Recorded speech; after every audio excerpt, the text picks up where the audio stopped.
Cut. Hey, world, here I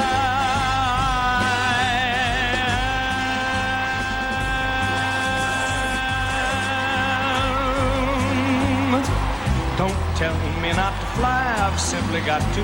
If someone takes a spill, it's me and not you. Don't bring around a cloud to rain on my parade.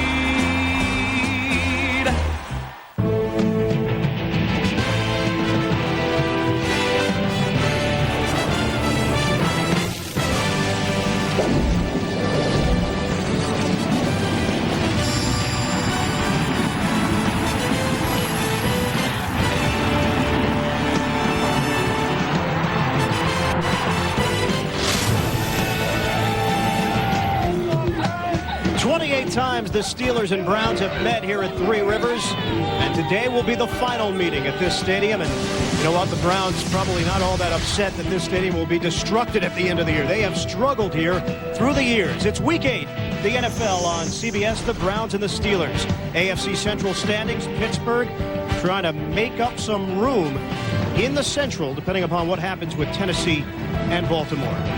Hi, everybody. Welcome to Pittsburgh. Ian Eagle along with Mark May. 3 days ago, the Cleveland Browns season took an unexpected turn. Tim Couch, well, he injured that right thumb, out for the season. Final play of practice, so a veteran steps in to lead this team at quarterback. And that veteran will be backed up Doug Peterson. During a normal NFL work week, you get 3 days to implement the offense. Doug Peterson's only had one. When we spoke with head coach Chris Palmer, he told us he had to scale down his offensive game plan. To me, that means the Cleveland Browns will attempt to run the ball as much as possible today. As for Pittsburgh, Steelers are on a roll, 3 straight wins, and really the problems that Cleveland is having at quarterback plays into what the Steelers have done defensively. They have feasted on opposing quarterbacks the last month. And they're flat out getting after the quarterback, and that's what Bill Cowher wants from his defense, to attack the quarterback. They've knocked out 2 quarterbacks. Neil O'Donnell, Vinny Testaverde, knocked out because of injury. The other 2 quarterbacks, Mark Brunell and Achilles Smith, they were benched because of ineffectiveness.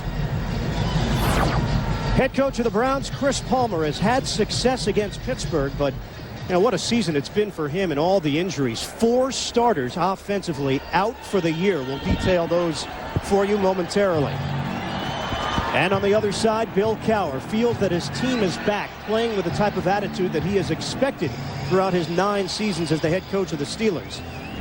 Also made a mention of this week to regain that home field advantage, something that has eluded them over the past few years. Steelers have won the toss. Phil Dawson will kick it off. We're underway. Second meeting between these 2 teams. And a short kickoff taken on a bounce by Troy Edwards. Edwards trying to cut it to the outside, avoiding 1 tackle and then moving forward, brought down right around the 27-yard line for a gain of 9 by Anthony Malbrough. Kent Graham returned from the hip injury, led this team to a victory last week, got his first touchdown pass of the season.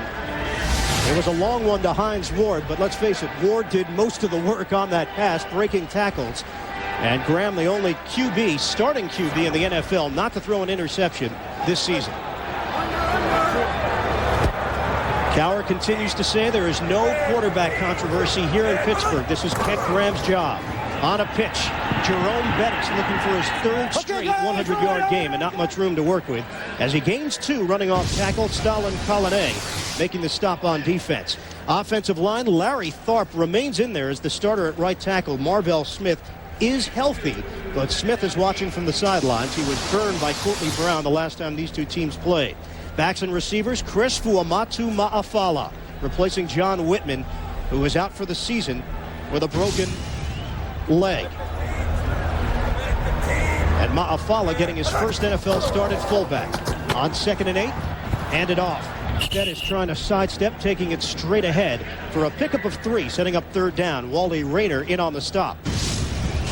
The Cleveland defense, they come in ranked 24th in the NFL.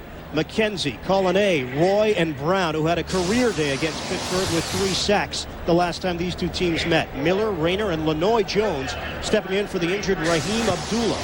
He's starting on the strong side. And in the secondary, McCutcheon and Fuller, the corners, Ellsworth and Smith.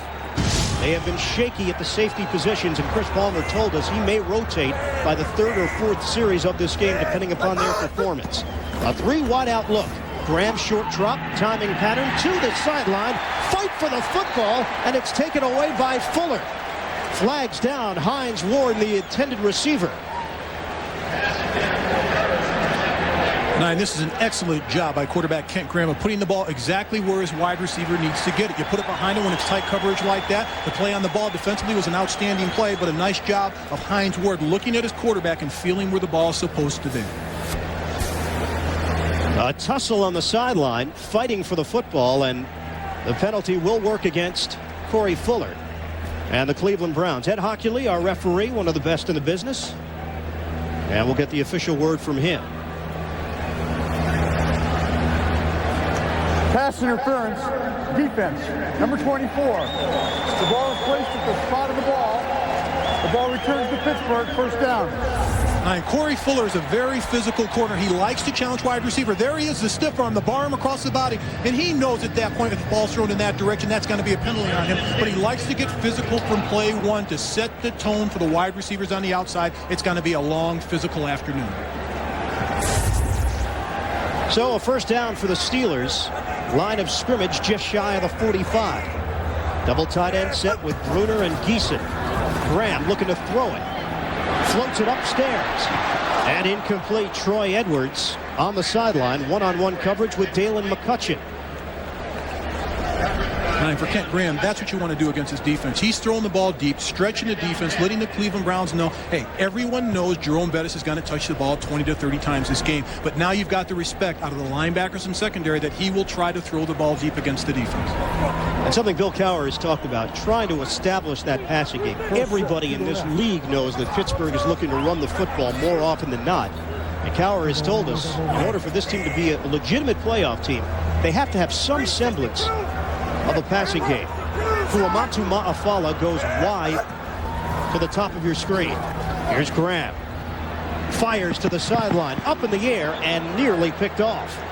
Courtney Hawkins in a matchup with Lewis Sanders, the rookie out of Maryland. It'll be 3rd and 10.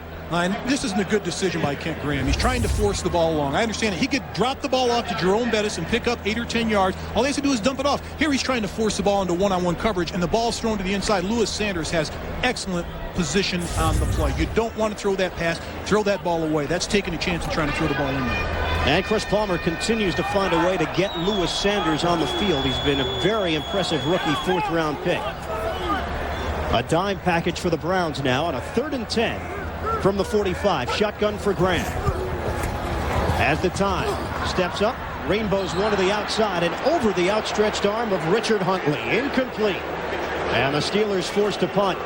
And already some uneasiness from these Steeler fans at the 13-11 mark of the first quarter. Graham 0 for 3 on that drive.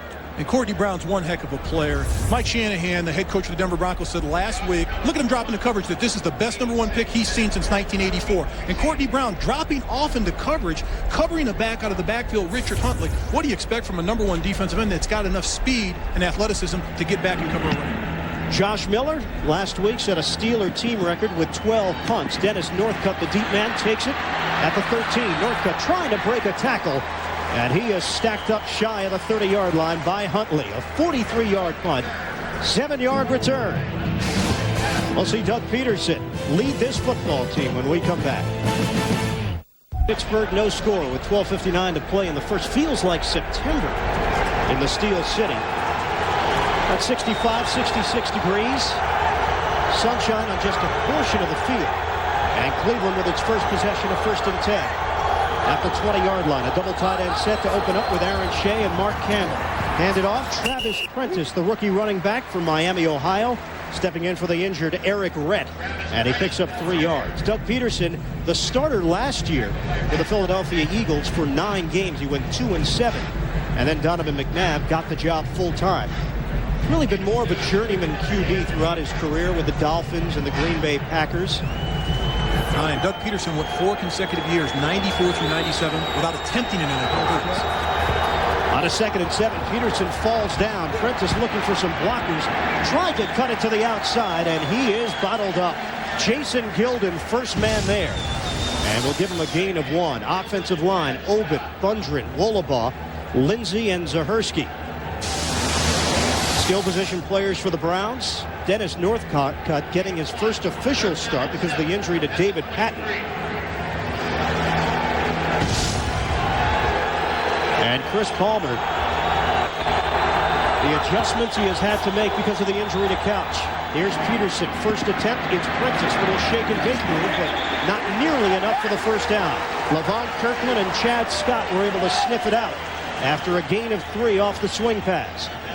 And the Pittsburgh Steeler defense, they know what to expect in this game. Without their starter, Tim Couch, going down so late in the week, they know that the Cleveland Browns are going to attempt to run the ball and pound the ball. And they know that the offensive passing package will be condensed. It won't be long routes by the wide receivers. Everything will be 3 to 5 to 7 yard routes by the wide receivers, so the quarterback can build confidence and get rid of the ball in a hurry. Chris Gardocki has some history with this Steeler team, an obscene gesture aimed towards the Steelers the last time these two teams played after the hit by Porter.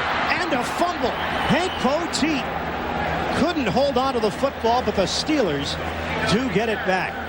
Chad Scott with a recovery. A 44-yard punt. And the rookie Poteet nearly made a costly error. Scott was there, Johnny on the spot. No score in the first. Get your hands up! Get your hands up! Thank you, Detroit! We love you! NFL on CBS is sponsored by Southwest Airlines, proud sponsor of the NFL and official airline of the Super Bowl. Budweiser, with a crisp, clean, refreshing taste you'll find in no other beer. And by Saturn, now with 2 distinctively different car lines, the L Series and the S Series.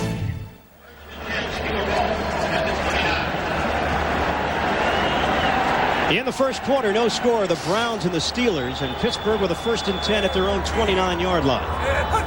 Kuamatu Ma'afala goes in motion, and a handoff for the bus, Jerome Bettis, barreling across the 30-yard line for a gain of 2, and Jameer Miller making the stop for the Browns. Now the Steelers have finally gotten to the 500 mark with 3 straight wins. First 3 games, disappointing loss to Cleveland in that second game of the year, also disappointing against Tennessee. And the last 3, you see the changes. Surprising win over Jacksonville. The win doesn't look nearly as impressive as what it appeared to be early in the season because the Jaguars have fallen off. And on a 2nd and 8. Running the ball inside, Bettis had nowhere to go. Miller again in on the stop. Gain of 1.5 yards, maybe 2, depending upon where they spot the football. Now, in these short runs by Jerome Bettis, they may not seem like much now, but believe me, this will wear down the the Cleveland defensive front 4 by the 4th quarter. Just the power of the offensive line, the size of Jerome Bettis pounding the ball in there. The offensive line of the Steelers averages well over 25 pounds more than the Cleveland front 4 defense. So by the 3rd and 4th quarter, these little runs of 2 and 3 yards will be 6, 7, 8-yard carries. A 3-receiver set for Pittsburgh. Bobby Shaw sets up as the 3rd wideout. Operating out of the shotgun, it's Graham. Still looking for his first completion. On a blitz, Graham in some trouble, and he's sacked. Courtney Brown able to wrap him up. McKenzie applied that pressure on the edge. A loss of 5. What is left tackle Wayne Gandy looking at? Right here on the other side, Courtney Brown's on the right, but the sack comes from the other side. The pressure by McKenzie right there, number 90, goes flying by. He was never touched. He forces quarterback Kent Graham into the pocket where Courtney Brown can get him on the outside. Look at him. No one touches him. When you have a big body on the outside, it's big on big. Get that big tackle on the big defensive end. Second punt for Josh Miller. This a line drive. It'll take a bounce, a high bounce, and Northcutt has to let it roll. Pittsburgh. Very fortunate. Miller did not get all of that boot. But the line of scrimmage for Cleveland will be just short of the 15-yard line. 56-yard punt. The majority of it came on the bounce. No score. Just underway. 3 all-time here at Three Rivers. In fact, they lost the first 16 games they played. Bill Cowher knows a little bit something about this rivalry, having played and coached for the Cleveland Browns. And a 1st and 10 from the 14. Travis Prentice finding a hole and getting out to the 24-yard line for a gain of just about 10. We'll see where they spot it. Mark Edwards with a good block. Take a look at the Pittsburgh defense in that 3-4 set. Henry, Von Oelhoffen, and Aaron Smith up front. Linebackers, Joey Porter coming off a 3-sack day last week. And the victory over Cincinnati. Holmes, Kirkland, and Gilden round out the crew. And in the secondary, Dwayne Washington has had a nose for the football. 3 interceptions in his last 3 games. Tim Lewis doing a fine job as the defensive coordinator. They're currently ranked number 10 in the league. Peterson airing it out, and a little too much on it. A flag down. Dennis Northcutt was working the sideline with Chad Scott. And that'll be interference on Chad Scott. He's not even looking at the ball. All he's doing is looking at the receiver and doesn't even face him. You've got to find out where the play is coming from if it's a run of the pass, and he just doesn't get out of the way. He gives him a little shove. Defense, number 27. The ball is placed at the spot of the foul. First down. And doesn't even get out of the way. And when you're that open with that much space out there, you can't hide. Everyone sees you. Well, Brent Alexander has a smile on his face because it wasn't him. Yeah, not me. You can look over to the sidelines and see Coach Cowher and smile, because if it was him, he wouldn't be smiling. But here it is right here. Chad Scott just gives him a push right there. You know, all the way down the field within the first 4 or 5 yards, fine, but not that deep down the field. On a handoff, running in between the tackles, Travis Prentice. Just about the entire Pittsburgh defense was in on that play. No gain. Clock rolls with 8:15 to play in the first. And the Browns and Steelers scoreless. And I like the addition of Kimo von Oelhoffen in the middle at the nose tackle position. He's done an outstanding job with the Pittsburgh Steelers. He's the guy that clogs up too. He'll hold up the center, grab a guard. He won't let the guards get off on the linebackers, and he's been big for the Pittsburgh Steelers thus far this season.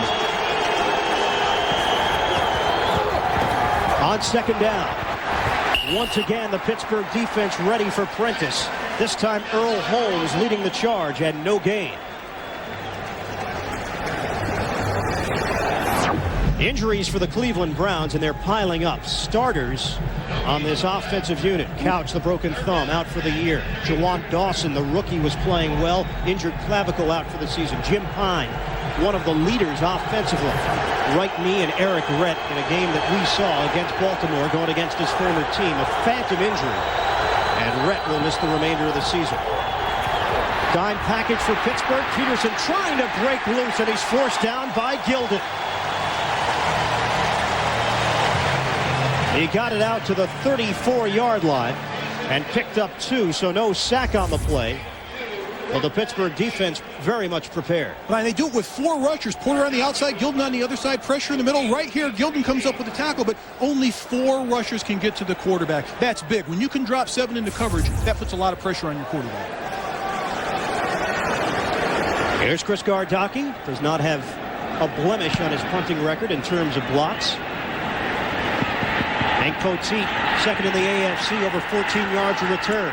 Fumbled on the last attempt. Pittsburgh held onto the football. This time he holds onto it himself for a 10-yard return. Marquise Smith, the tackle after the 53-yard punt. We didn't expect much offense. We haven't seen any yet. CBS is sponsored by Dr. Pepper and your local Dr. Pepper bottler. Dr. Pepper makes the world taste better. And by Replay TV. Some televisions have all the fun.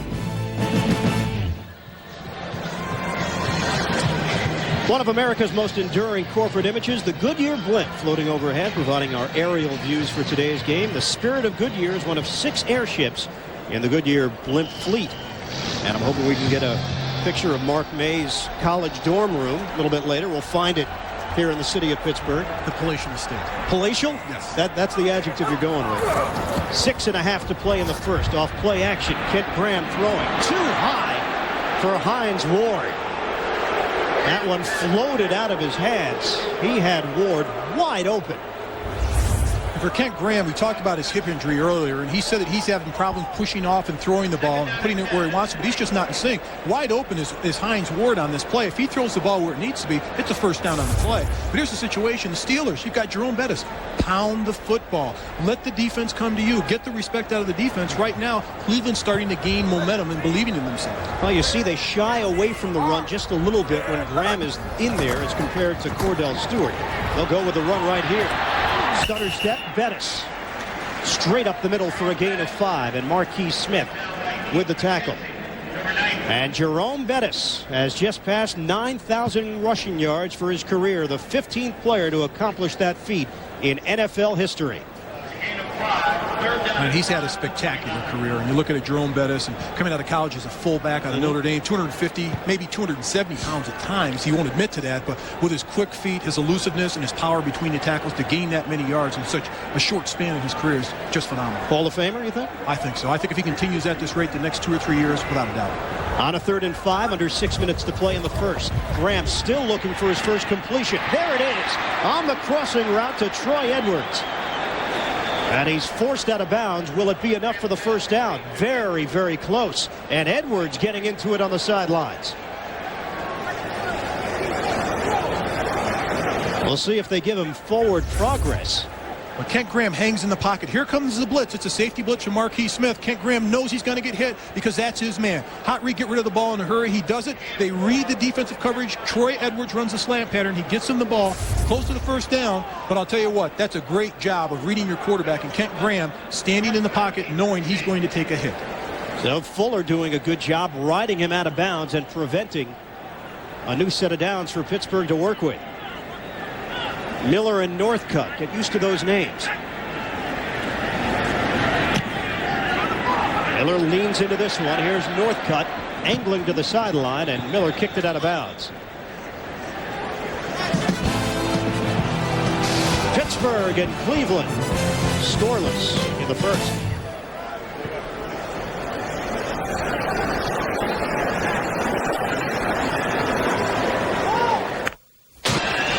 Final year of Jerome Bettis' contract. He has gone over the 9,000-yard plateau in his career. And some questions this week as to whether or not the two sides will come together on a new deal that will keep him here for the remainder of his NFL career. Jamel White is checked into the game, a running back. Peterson on the run, able to make the connection with Dennis Northcutt on the near sideline. A 10-yard hookup. Brent Alexander in on the coverage. Peterson now 2 of 2 throwing the football. I believe this is the only way Doug Peterson's going to have success, getting out of the pocket. Right now he's getting pressured in the pocket. He makes something happen, rolls to the outside, but he's getting pressured by 4 rushers. And his wide receiver, Northcutt, stays with him. He knows his quarterback's in trouble. Run your route. If it's not there, come back, find a soft spot in the defense, and I'll get the ball to you. That's what the rookie did. Northcutt had his best game as a pro last week in the loss to Denver. 5 catches, 80 yards. He's the rookie out of Arizona. On a 1st and 10 from the 33. Handed off. Jamel White is tripped up by Earl Holmes. He got him down low, and a loss of 1. And you've got to get a hat on the hat if you're an offensive lineman. You see number 50 in front of you. You've got a 34 defense. The backside guard, you've got to find a way to get over and get him right there. Open your eyes. He's right in the middle of the field. Someone's got to put a hat on him. If linebackers run like that free in the backfield, it's going to be a long day for the running backs of the Cleveland Browns. Earl Holmes comes in with 50 tackles now on the season. Always among the leaders on this team. White trying to take it full steam ahead, and Lee Flowers was ready. A 1-yard gain for Jamel White. What the Pittsburgh Steelers defense is doing is they're trying to confuse Peterson. They're bringing up their safeties in Lee Flowers and Brett Alexander, and they're walking them off. And then when it's 2nd and long and first and long, they're making sure those safeties are up in the box to make the tackle. If the offensive linemen get their blocks, that safety runs free. He makes the tackle on the running back one-on-one. Then linebackers are running through free. They've got to be able to hold up on the offensive line in order for Doug Peterson to have a chance, but thus far they haven't with their offensive line pass protection. Lindsey Jackson, number 81 for Cleveland, is checked in as a 3rd receiver. On 3rd and 10, knocked up in the air and picked off. Intercepted by Kirkland. Jason Gilden got a piece. And our first turnover comes at the 3:16 mark. Right here, here's where the rush comes. And this is pressure defense. They're trying to run a screen. There's nobody out there to help them. The ball's tipped in the air, and big Levon Kirkland, 270 pounds at the linebacker position, comes up with the interception. Been playing with 2 bad ankles, but here it is. Jason Gilden just gets a paw up there and slots the ball. Then the defense converges around the ball. Gilden comes up with it. But like I said before, the offensive line has to hold up for Cleveland. Thus far, they haven't. The Cleveland Browns have been beaten by the front punch of the Pittsburgh Steelers this far. On a pitch, 1st and 10 from the 36. Dennis turns it upfield and tackled from behind as he gained 3 yards. Stalin Collinet making the stop. You think the Pittsburgh linebackers carry their own weight on this defense? I think they do. I think this defense has always been led by their linebackers, and it goes all the way back to Lambert and Ham and all those great linebackers that they had here before, and it just carries over because Bill Cowher's that type of guy. Loves the 34 defense, loves big, strong linebackers, and every year they seem to come up with a young linebacker that helps them. And this year, it's been Joey Porter. 2nd year in the league, he's come up with big plays for this defense. First interception of the season for Kirkland. Play is not made possible without the play of Gilden. Deep drop on 2nd and 7. Graham fires. Knocked up in the air.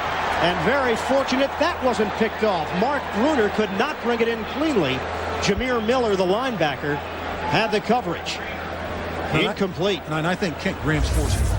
You know, look at this situation. He's trying to throw it. Look at the white jerseys. 2 white jerseys around his tight end. That's really trying to force the ball in there. The ball hits Bruner in the chest, and it's a catchable ball, but he's really trying to thread the needle with a lot of these passes.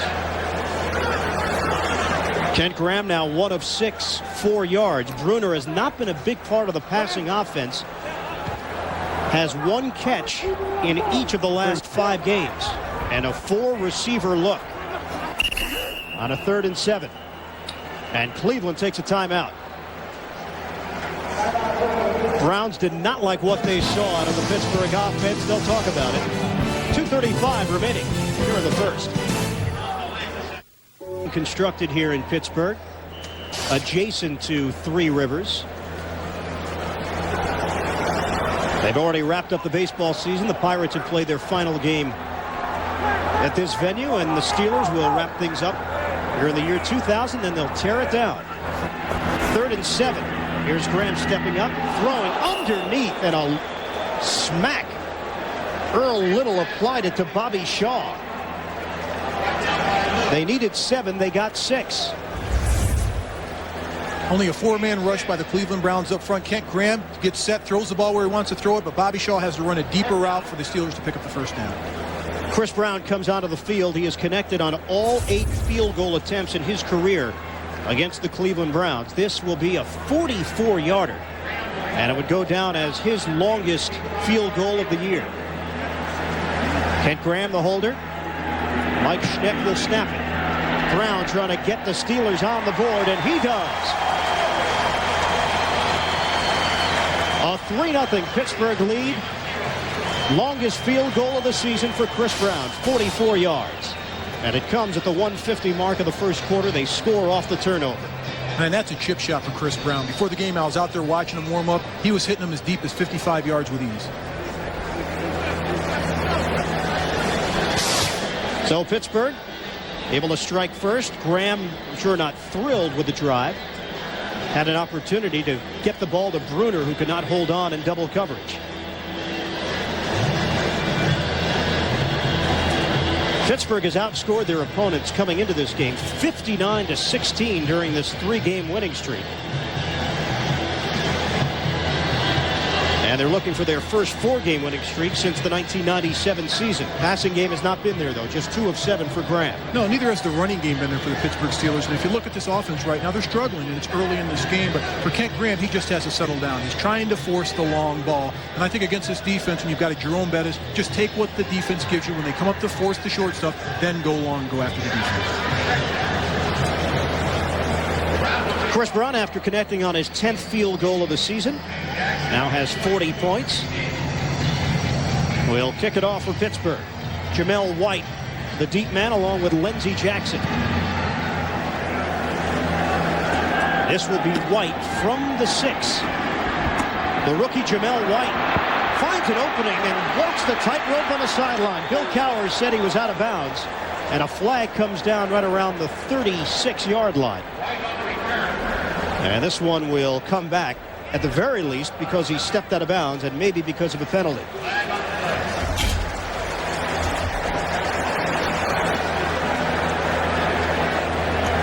Holding, receiving team number 51 during the return. 10-yard penalty. Cleveland keeps the ball. First down.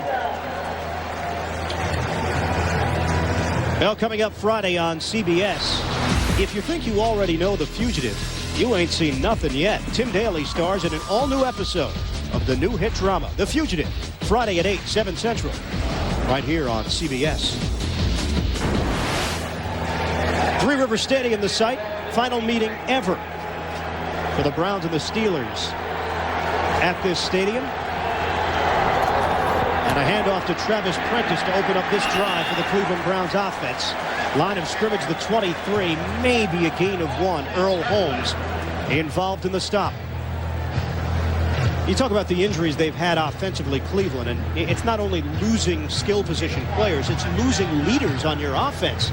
Eric Rett, one of the leaders, a veteran at running back. Tim Couch, obviously, growing into that role as a leader. Jim Pine as well. And that really hurts any team, but particularly a young team like the Cleveland Browns. You need your offensive leaders, not only on offense, but on both sides of the ball. Here's Peterson. Guns it over the middle and caught by Shea. Aaron Shea is down at the 44-yard line for a gain of 21. And Chris Palmer told us he was proud of the way that Shea handled himself last week. He didn't back down to Bill Romanowski in the 44-10 loss in Denver. Now, you know what started that. They were going at it on the line. Romanowski gives him a shove in the face, and I talked to Aaron Shea about it. He said, well, I call him an old man. As soon as he called him an old man, Romanowski, what did you call me? You called me an old man? That's what started, but he never backed down from Romanowski, which was great. And you like to see fire like that from the young players. Have you heard those taunts before as well? Oh, you betcha. Underneath, it'll be Kevin Johnson trying to get Johnson more involved in the offense. Chad Scott on the outside, a gain of about 2.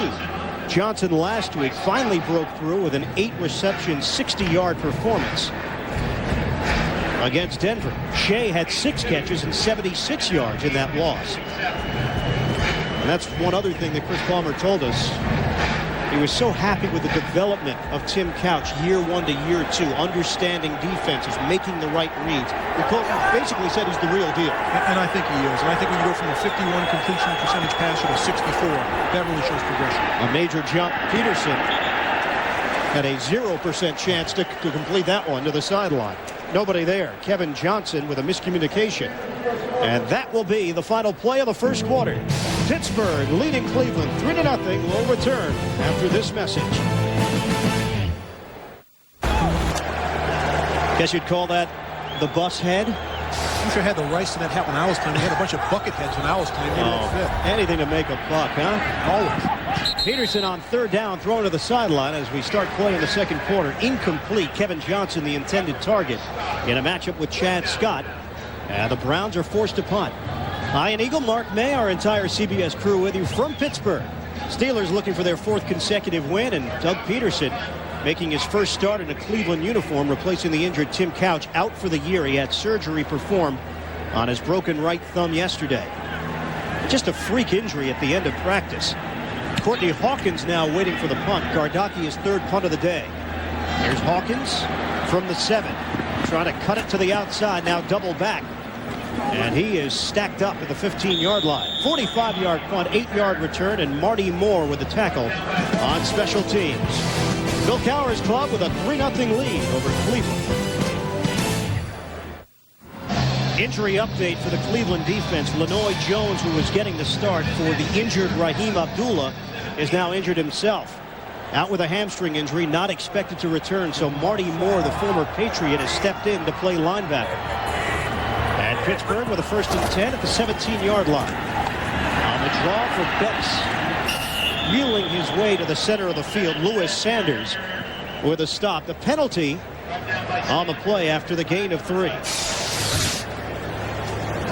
So we'll check out the flag. That's normally in the area of holding, thrown at the offensive lineman.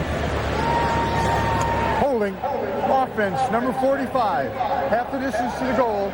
Repeat 1st down. So they get Fuamatu Ma'afala, the fullback. We asked him, how many times have you played fullback in your life? He said 2 snaps during the preseason. He's got a lot to get used to, and when we talked to him, he told us that all I want to do is get out of the way. I asked Jerome, what's the best thing I can do? Get your block and get out of the way. That's what he wants to do. And what's your biggest concern? I don't want to make a mistake. On that play, he made a mistake. He was called for holding. So they'll back it up in a 1st and 18 now from the 9. Here's Grant stepping up. Good time. Almost intercepted. It would have gone back for 6 for Lewis Sanders. Oh, and these fans are antsy. I'll tell you what, Ian, if you're going to throw that out, you've got to put some mustard on it. You can't step up there and loft that ball out there because it gives the defense a chance to break on the football. This is exactly what happens on this play. This should be an interception for a touchdown, but the Steelers are lucky on this play. But if you're going to throw that across the grain, across the field to play, you have to step into the football. And Kent Graham doesn't look like he's got the zing on his ball. I wonder if his hip's still affecting him for his strength. Courtney Hawkins, the intended receiver, and that's where roles change. The receiver becomes the defensive back. And Sanders nearly had a touchdown. Play clock winding down. Graham gets the snap. Steps up. In some trouble on the backside. Up in the air. Caught for a moment. Burris lost it. A flag down. They'll rule it incomplete. Marquise Smith He felt he had a pick. And the penalty against Pittsburgh. Steelers moving in the wrong direction. Now, if you're Bill Cowher, the head coach of the Steelers, this is what you don't want. You're going in the wrong direction. You need to move the ball. Progressively move the ball. Penalties will kill you offensively, particularly the first one on the holding call really set the team back. Then they were playing from a hole. Illegal touching by the offensive team, number 80, went out of bounds, came back in and was the first to touch the pass. The penalty is declined. Brings up third down. And the mistakes keep piling up for Plexico Burress, the rookie out of Michigan State. Keep an eye on his feet right there. He's out of bounds. He knows he can't be the first one to come back in and touch the football, but as a rookie, he's still making rookie mistakes, but he's still progressing each week. On a 3rd and 18. Shotgun, here's Grant. Again has the time. Guns it. Wide open, Bobby Shaw, and tripped up. Shaw was hoping it was a sprint to the end zone, but Earl Little may have saved a touchdown. 36-yard connection. Bobby Shaw's the quietest guy in the offense. No one expects him to get the ball. The first time against the Cleveland Browns, they double-covered Plexico Burress. 3 catches, 66 yards for Shaw. Here, he just splits the zone, finds the soft seam, runs across the field, and Kent Graham gets him the football. But Bobby Shaw is the type of guy that you want on your offense. Studies very hard. Not very big, not very fast, but he knows the offense, very cerebral, very smart, and he'll always find a way to get over. Longest reception of the season for Shaw. And now a 1st and 10 at the 45. Play fake. Graham on the move and just throws it down at the feet of Fuamatu Ma'afala. Clock stops with 13:16 to play in the second quarter. And a flag down. Flag was nowhere near the play. It was back in the secondary at around the 41-yard line of Cleveland. And we've kind of had a flag fest in this game, and it's early in the game, still early in the second quarter. And this time the Browns get in on the penalty act.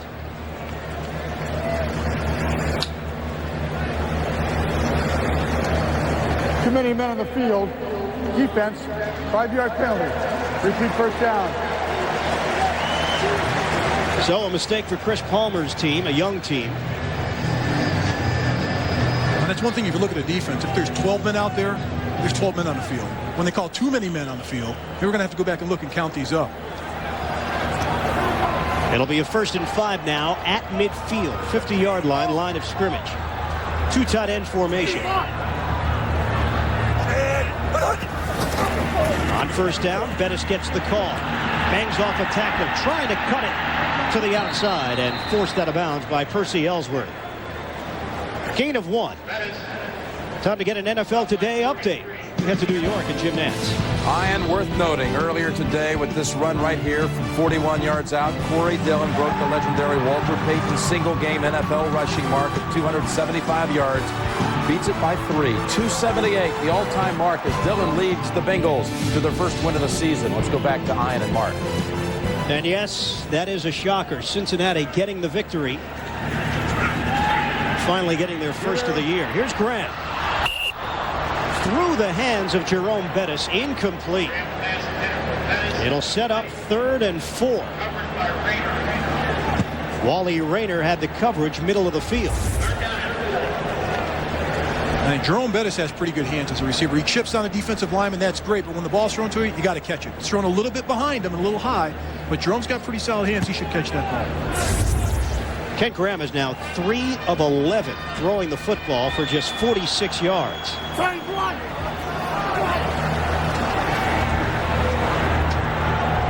On 3rd down, shotgun for Graham.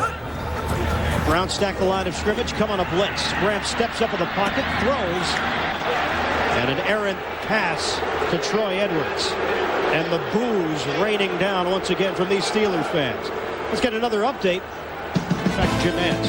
And we also should note with this field goal by Gary Anderson, he broke George Blanda's all-time scoring mark. Gary Anderson, 2,004 points, the most prolific scorer in NFL history, as Minnesota is now the only unbeaten team in the league as the Rams fell today to Kansas City. Back to Ian and Mark. Well, Gary Anderson, a testament to his consistency and his longevity, breaking that record by Blanda. Here's Dennis Northcutt, fair catch. And he brings it in right around the 13-yard line. A bunt of 37. And a 3-0 game here in the second quarter. On CBS is sponsored by Chrysler. We're reinventing the passion for driving. Sprint PCS, the clear alternative to cellular today. And by Wendy's Bacon Mushroom Melt. When you gotta have one, you gotta have one. Sunny skies throughout the weekend here in Pittsburgh, and the Steelers leading the Cleveland Browns 3-0 with 12:34 to play in the first half. Browns are pinned back on a 1st and 10 at their own 13, and a double tight end set for Peterson to work with. Short throw underneath, trying to turn around and take it upfield is Kevin Johnson. But Lee Flowers able to get there and hold him to a 3-yard gain. Let's update you on what the AFC Central looks like up to the minute. Tennessee with a victory over Baltimore, so the Ravens drop to 5-3. Pittsburgh will go to Baltimore next week. Quarterback problems for the Ravens, with Tony Banks now in a controversy with Trent Dilfer. And Jacksonville, one of the shockers in the NFL this year, 2-5. All tied up with the Browns. Cincinnati gets its first win of the young season. Man, I've got a question. Brian Billick, offensive genius. What's happened to the offense he's had in Baltimore? They're used to scoring touchdowns. They're only scoring field goals. Travis Prentice runs into a brick wall. A gain of 2. Earl Holmes once again involved in that stick, along with Chris Sullivan. And head-to-head right here, Jason Gilden against the rookie, just tosses him to his side, tries to get in on the play, but that's Aaron Shea. Mark Campbell's the other tight end in there. That's Campbell over top of him, but you want more experience as you go along in the season, and you want to get Mark Campbell in there. He's a better blocker than Aaron Shea, but Aaron Shea's a better pass runner, so they try to mix them up and put them both in there as much as possible. You know, Gilden's not thought of as a Pro Bowler, but he's having that type of season. He definitely is. He's been stopping the run, getting after the quarterback, getting sacks, and coming up with big plays when they need it. Peterson with a play clock winding down. Able to get the play off. Timing pattern, the fade to the sideline, and broken up by Lee Flowers, who may come up injured. Flowers came flying in on the play and is slow to get up. Now appears to be okay. Bit of a collision with Chad Scott. Keep an eye on both of them right here. Actually, Dwayne Washington. And there's the collision, yeah. They just run right into each other. Both of them get up limping a little slow, and they're both trying to play the ball. Lee Flowers is going for the interception. Dwayne Washington is turning around to face and get the ball for the interception. They don't see each other. They're both ball hawks out there. They're trying to get the football, and they just run into each other. Here's the 4th punt for Gardocki. Hank Poteet, he has some room to work with. From the 33, here's Poteet looking for a lane. He's got one. Hank Poteet trying to break it. Brought down from behind, inside the 15.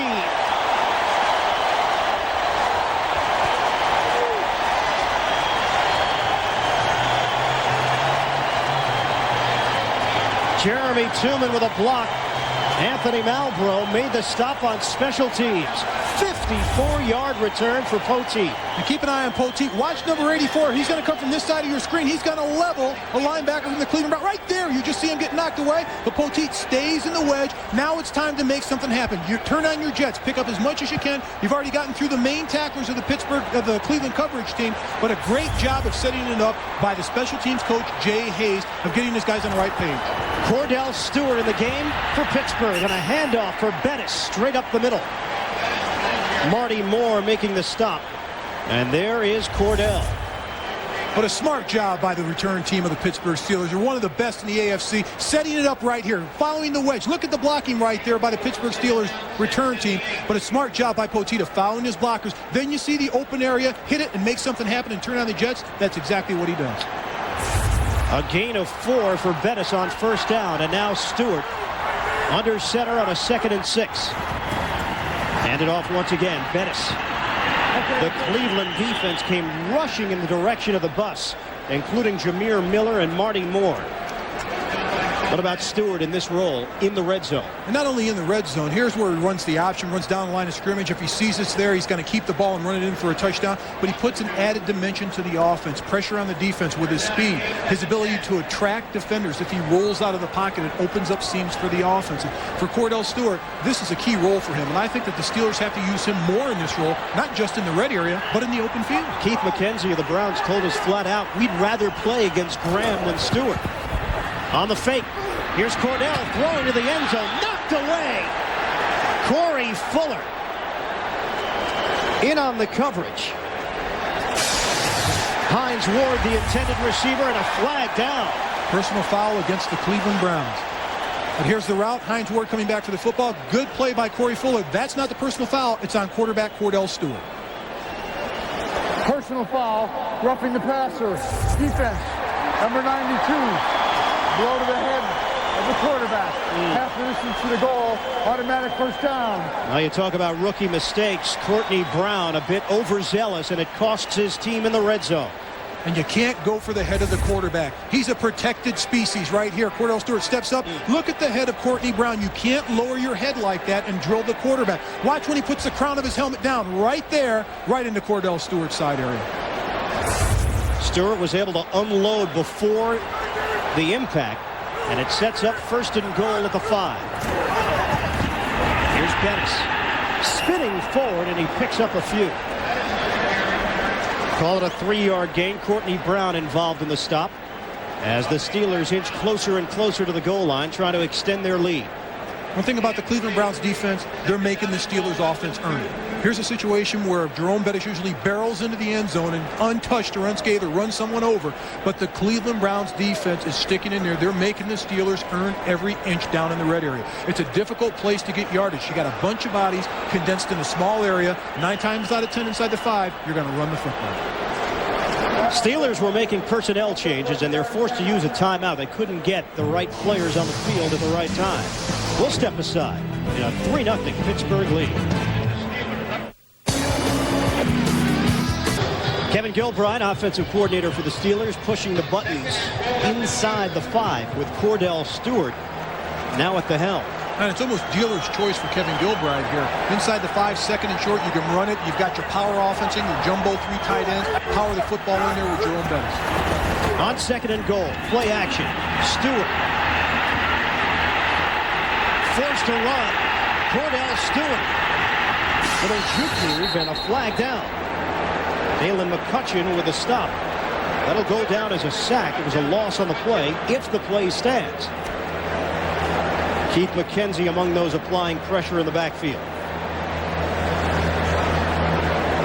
That's one of those situations where you really outsmart yourself. You come in with power formation, push the ball in the end zone, and you try a pass.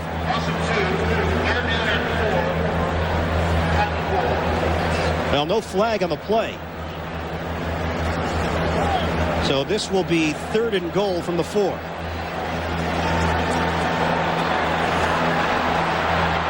See what the Pittsburgh offense has done throwing the football this year. Shotgun on 3rd and goal. Stewart nearly lost the football and almost did again. He comes up short of the goal line. Corey Fuller made the stop. Steeler fans want this offense to go for it. And what the offense has done in the previous 3 plays, I think they kick the field goal. Here's a situation where you run the ball with Cordell Stewart. There's too many defenders out there for the Cleveland Browns. He's one-on-one in the open field with 2 defenders. That's not a smart play. You've got to figure out a play. If you're going to use Cordell Stewart in that situation, don't have him run wide with the football. Get him up the middle. Get the defense out, separate the offense, spread everybody out, and let him run it straight up the middle. They will go for it on 4th and goal from the 1. 3 tight ends. Up the middle. Touchdown. Jerome Bettis.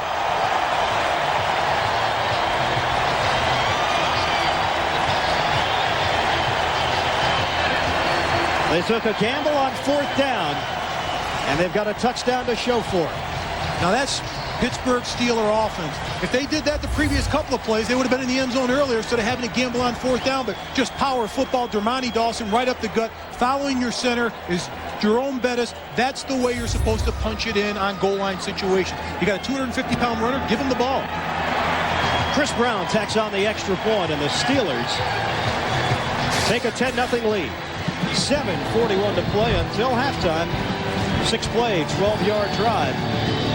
Pittsburgh in front.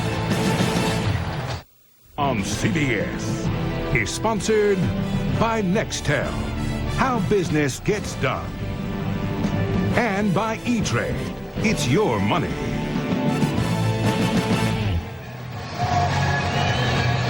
Sixth rushing touchdown of the season for Jerome Bettis. Extends the Pittsburgh lead to 10-0. 7:41 to play in the second quarter. And that drive made possible by a Hank Poteet 54-yard punt return. And then penalty on third down. Courtney Brown leading with his helmet as he applied the hit to Cordell Stewart. So Chris Brown will kick it off now for Pittsburgh. Jamel White, Lindsey Jackson are deep for the Browns.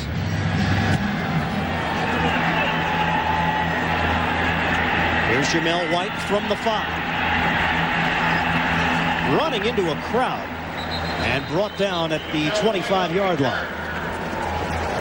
Hank Poteet with a stop.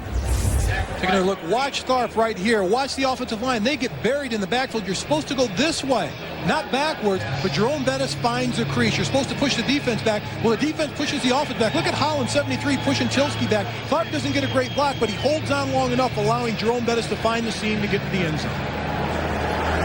So now Cleveland in a 10-0 hole, facing a 1st and 10 at their own 26. Give it off, Travis Prentice. He finds an opening and stumbles his way to the 30-yard line for a gain of 4.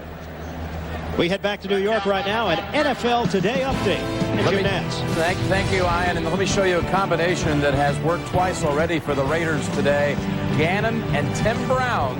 This one a 9-yarder, and the Raiders are up 11 over Seattle, second quarter. Back to Ian and Mark. You know, this Oakland team is just gaining confidence each week. We had a chance to see them defeat the Kansas City Chiefs at Arrowhead last week. And Oakland believes they are the best team in that division. Here's Peterson up in the air and intercepted. Chad Scott. Another turnover. Third interception of the season for Scott. You talk about a pretty play. Keep an eye right here on Chad Scott. He's reading the wide receiver. Now he's reading the quarterback. Look at his head. He breaks in front right at the appropriate time, comes up with the interception. Now that's athleticism by a defensive back. First you look at the receiver, then you turn your head as soon as he doesn't look at the quarterback, read the ball, make a play. Kevin Johnson, the intended receiver, had to come back and make the tackle on Scott, who brought it back to the 45-yard line of Cleveland. Great field position once again for Pittsburgh. Browns were showing blitz. Bettis. Jerome Bettis. Down to the 35-yard line for a gain of 10. Mike Thompson will be given credit for the tackle. All right, not only that, Cordell Stewart is still in the game at quarterback, not just in the red area. And you watch Jerome Bettis on this play. Follows his blockers to the right side. A nice wall right here. Chris Fuamatu follows. Keep going this way. Don't turn back. Never turn back once a defender goes by you. Go down the field to play. That's one thing he has to learn as a blocking fullback. Like he said, get out of the bus's way when he's running the ball. At least he did that. Just short of a first down. And you're right, Stewart remains in at quarterback for Pittsburgh. First down, new set of downs for Pittsburgh to work with as Bettis takes it up the middle for a gain of 3. Ted Graham was not effective. Graham 3 for 12 throwing the football, 46 yards. We didn't know if the decision to go with Stewart was just a red zone decision for Bill Cowher and company, but you look up and Stewart starts off on this drive as well. I think he's more effective right now, and I think it was great for Cordell Stewart to sit on the sidelines the last couple of weeks and pick up a few things and learn a couple of things. But, you know, I think the rhythm of the team goes a little better and a little faster with Cordell Stewart in their offensive. Coming on a blitz, Cordell unloads and complete to Plexico Burress. A sliding grab inside the 20-yard line. It's good for 15 yards through the air. Here's the big guy on the outside, 6'5" and a half as they have him listed. All this is a little in route, but he's big enough that he breaks in front of the defender. That's the thing about Plexico Burress. He has the height, but he also has the size and the strength, and he gets respect out of the defensive backs because of his height. He can get open. Once he makes his break into the route, he's usually open by a step or two, and the defense tries to close on him, but his height is what's really scary for defensive backs. His first catch of the day for the Steelers. He was benched for a series in the second half in the loss to, I should say, in the win over Cincinnati last week. Flag comes down. Bettis taking it in between the tackles, and Percy Ellsworth with a stop, a gain of 6. And the penalty working against Cleveland. That'll be encroachment on Jameer Miller. He got to the line of scrimmage, tried to time the play on the left side of the Steeler offense and was offside. Busy man, Ed Hockley. offside, defense, number 95, 5-yard penalty, repeat first down. You're right about Oled. He's getting a workout today. And Jerome Bettis, who will wear on a defense, you're beginning to sense that the process has begun. The momentum, the pendulum has swung. And I talk about the third quarter, the fourth quarter. It's taking its effect in the second quarter. Just the big guy beating on the defense. On a 1st and 5 now from the 14-yard line. It is Bettis. And Jerome Bettis gets back to the line of scrimmage. Very easily could have been a loss on the play of 2. Jameer Miller, first man there. Well, just boarding the bus has been an interesting ride this year. Chance to get his 3rd consecutive 100-yard game, but you saw how he started the campaign against the Baltimore defense. Baltimore Ravens defense is tough, particularly against the run. And he started off slow, but for Jerome Bettis, I mean, the last 5 weeks, 515 yards. That's outstanding. Over 500 yards in the last 5 weeks, averaging over 100 yards a game. You know, for him to do that, that's Jerome Bettis football. Give him the ball 25 times a game, he'll get you home. 2nd and 5. Bettis goes in motion, sets up top of your screen. Passing situation, Cordell Stewart, but he'll run it. Stewart takes off, dives ahead, and a first down run for Slash. 7-yard scamper for Cordell Stewart. It's going to be 1st and goal for the Steelers. And this is what I talked about, what Cordell Stewart brings to the offense. Graham can't do this. He doesn't run a 4.40. Cordell Stewart does. When we talked to Keith McKenzie, that was their biggest fear of Cordell Stewart running with a football because they can't catch him. But can you win with 2 quarterbacks in the NFL? Let's say Cowher sticks with the initial plan, go with Graham, and then bring in Cordell if Graham isn't effective. Well, I've been on teams that we've done that with Washington Redskins in 86 and 87 with Doug Williams and Stan Humphries and Mark Rippon. And you have to settle on a quarterback once you get to the playoffs if you can get that far. 1st and goal from the 7. Bettis trying to carry would-be tacklers on his back, and he picks up 3. McKenzie and Collinet combine on that stop. Now, that's not to say that Cowher's made that decision, but just going by what they've done here today, Graham just didn't have it. Maybe Ken Graham gets another shot in the second half, depending upon how things develop here in this game. Already, Pittsburgh with a 10-0 lead, looking for more. Now, and the other part of the equation is Bill Cowher keeps saying that Kent Graham's my man. There's no controversy here. Well, there will be one after this game because I think everybody's going to want to know who's the starter next week. 2nd and goal from the 4. Not much there. Jerome Bettis picked up a yard, maybe a yard and a half. Marty Moore able to bring down the bus as we hit the 2-minute warning. Pittsburgh with a 10-0 lead. They are just a couple of yards shy from putting more points on the board. 2 minutes left. Anxious, doubtful, not how you should feel with a new computer. At Gateway, we think you should feel good, and you should stay that way.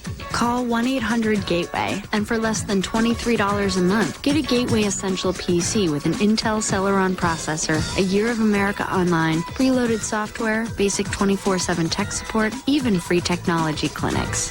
See, in Gateway Country, people rule.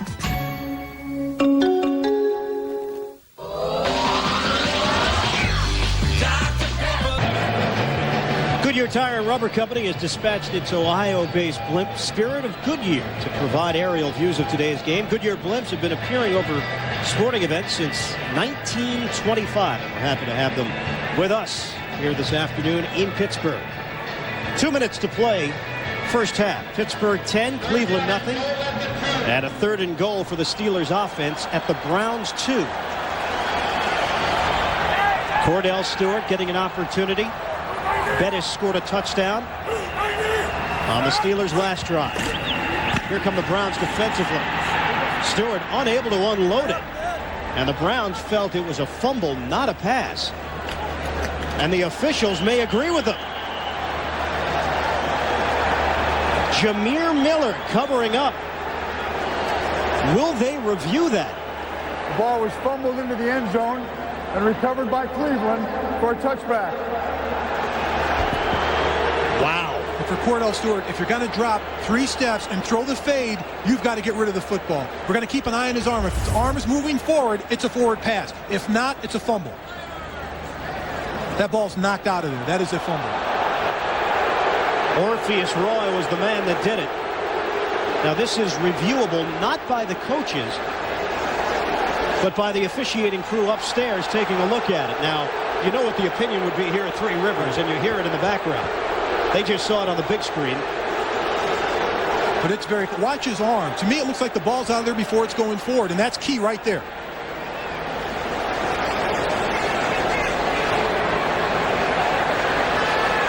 Take another look at it from this angle.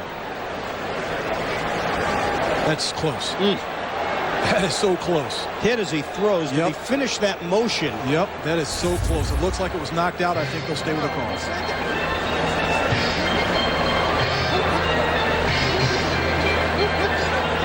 10-0 Pittsburgh leading Cleveland with 1:56 to play.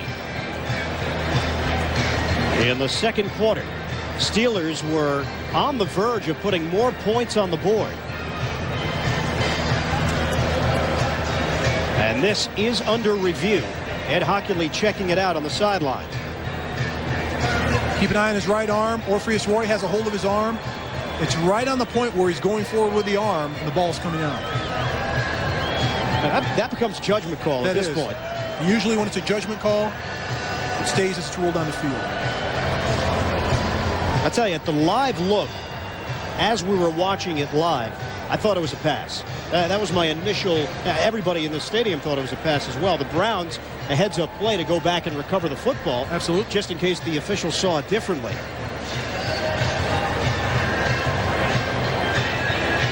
You know, it's key right there. You see both head coaches, and Cowher shaking his head. Nah, it's not a fumble. And Palmer's like, nah, yeah, it is. No, but just thinking about it now, there was no whistle that I can remember. I didn't hear one. So the play was not whistled at, which means it leaves the door open for them to stick with this call. If the play was whistled dead, then you can't reverse it. Well, it's also important for the Pittsburgh Steelers. When you've got a short drop like that in a goal line situation, it's bang, bang. All of a sudden, the quarterback takes his first, second, third step drop. He's getting rid of the ball. You cannot hesitate because the defensive line is just penetrated into the backfield. And when you take such a short drop, the quarterback doesn't have a chance to hesitate. That ball's got to be gone on the fade route. Would be a 21-yard field goal attempt if the Steelers get this football back.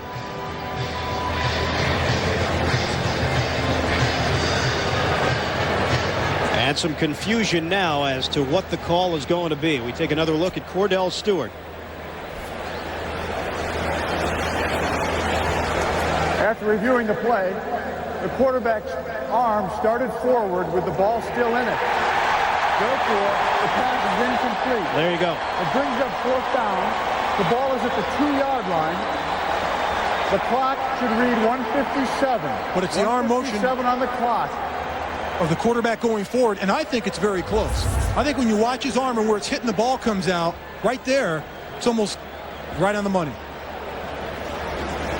Almost simultaneous, but yes, I thought he got rid of the football. That was, again, my initial perception of the play as it happened live. You take a look at it on replay, you analyze it, overanalyze it, and obviously Ed Hockley thought the arm was going forward. So they reset the clock, put 1:57 on it.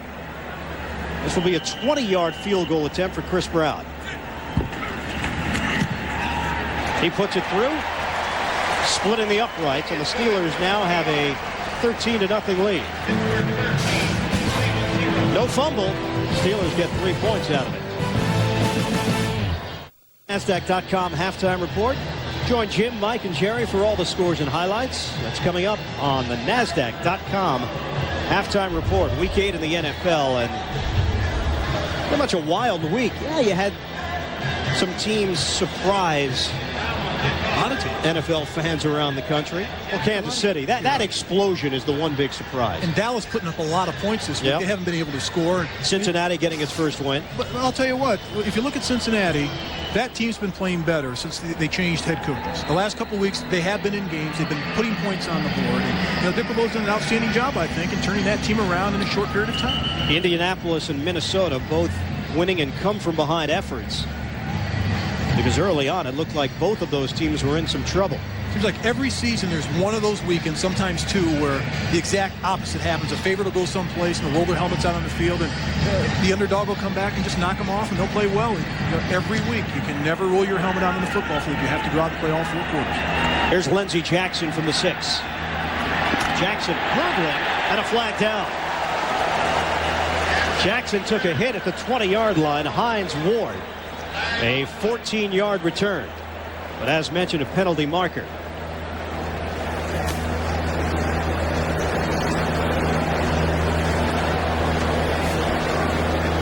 Hines Ward juiced up after that special teams play. Line of scrimmage would be just shy of the 20-yard line, but the way the Browns are reacting, they're going to back this one up. The block is not directly from your back. So the line of scrimmage stands. Get live updates for each NFL game as they happen. Just click on live scores at cbs.sportsline.com. 13-0 game. Steelers leading the Browns. Pittsburgh looking for its 4th consecutive win, trying to get over the 500 mark and trying to close in on the Baltimore Ravens, who are currently in 2nd place in the AFC Central. Inside handoff, Travis Prentice, and he is twirled down as he crosses the 25, and he picks up 7 yards. Kimo von Oelhoffen helping to make the stop for the Pittsburgh defense. Down to 1:35 and counting left, first half, and a 2nd and 3. Peterson stepping in for the injured Tim Couch. Final play of practice on Thursday. Dennis Northcutt with a reception, and he claims he was down already after losing the football. Earl Holmes applying the hit. Modest gain of only 2. And a tough spot for Peterson to come into. Probably the worst time for that injury to take place. They ruled that pass incomplete, by the way. Tim Couch going down on Thursday, final play of practice, so Peterson basically has 1 day, 1 full day of practice to prepare. In a normal week, a quarterback will get 3 days. Wednesday, Thursday, those are the heavy days you implement the offense, you get the game plan down. Then Thursday, then Friday, you smooth out all the rough edges. And Doug Peterson did not get that chance this week. Here's another key. For the Cleveland Browns, Travis Prentice was the player blocking in the 2-minute drill when quarterback Tim Couch was injured. Now they're in the same scenario. The Pittsburgh Steelers blitz, you've got a rookie that needs to read the blitz and block the blitzer and keep him away from the quarterback. John Huffnagel working overtime this week with Doug Peterson, and Prentice was really broken up, as was Ryan Taylor, the first-year player out of Auburn, who was partly responsible for the injury.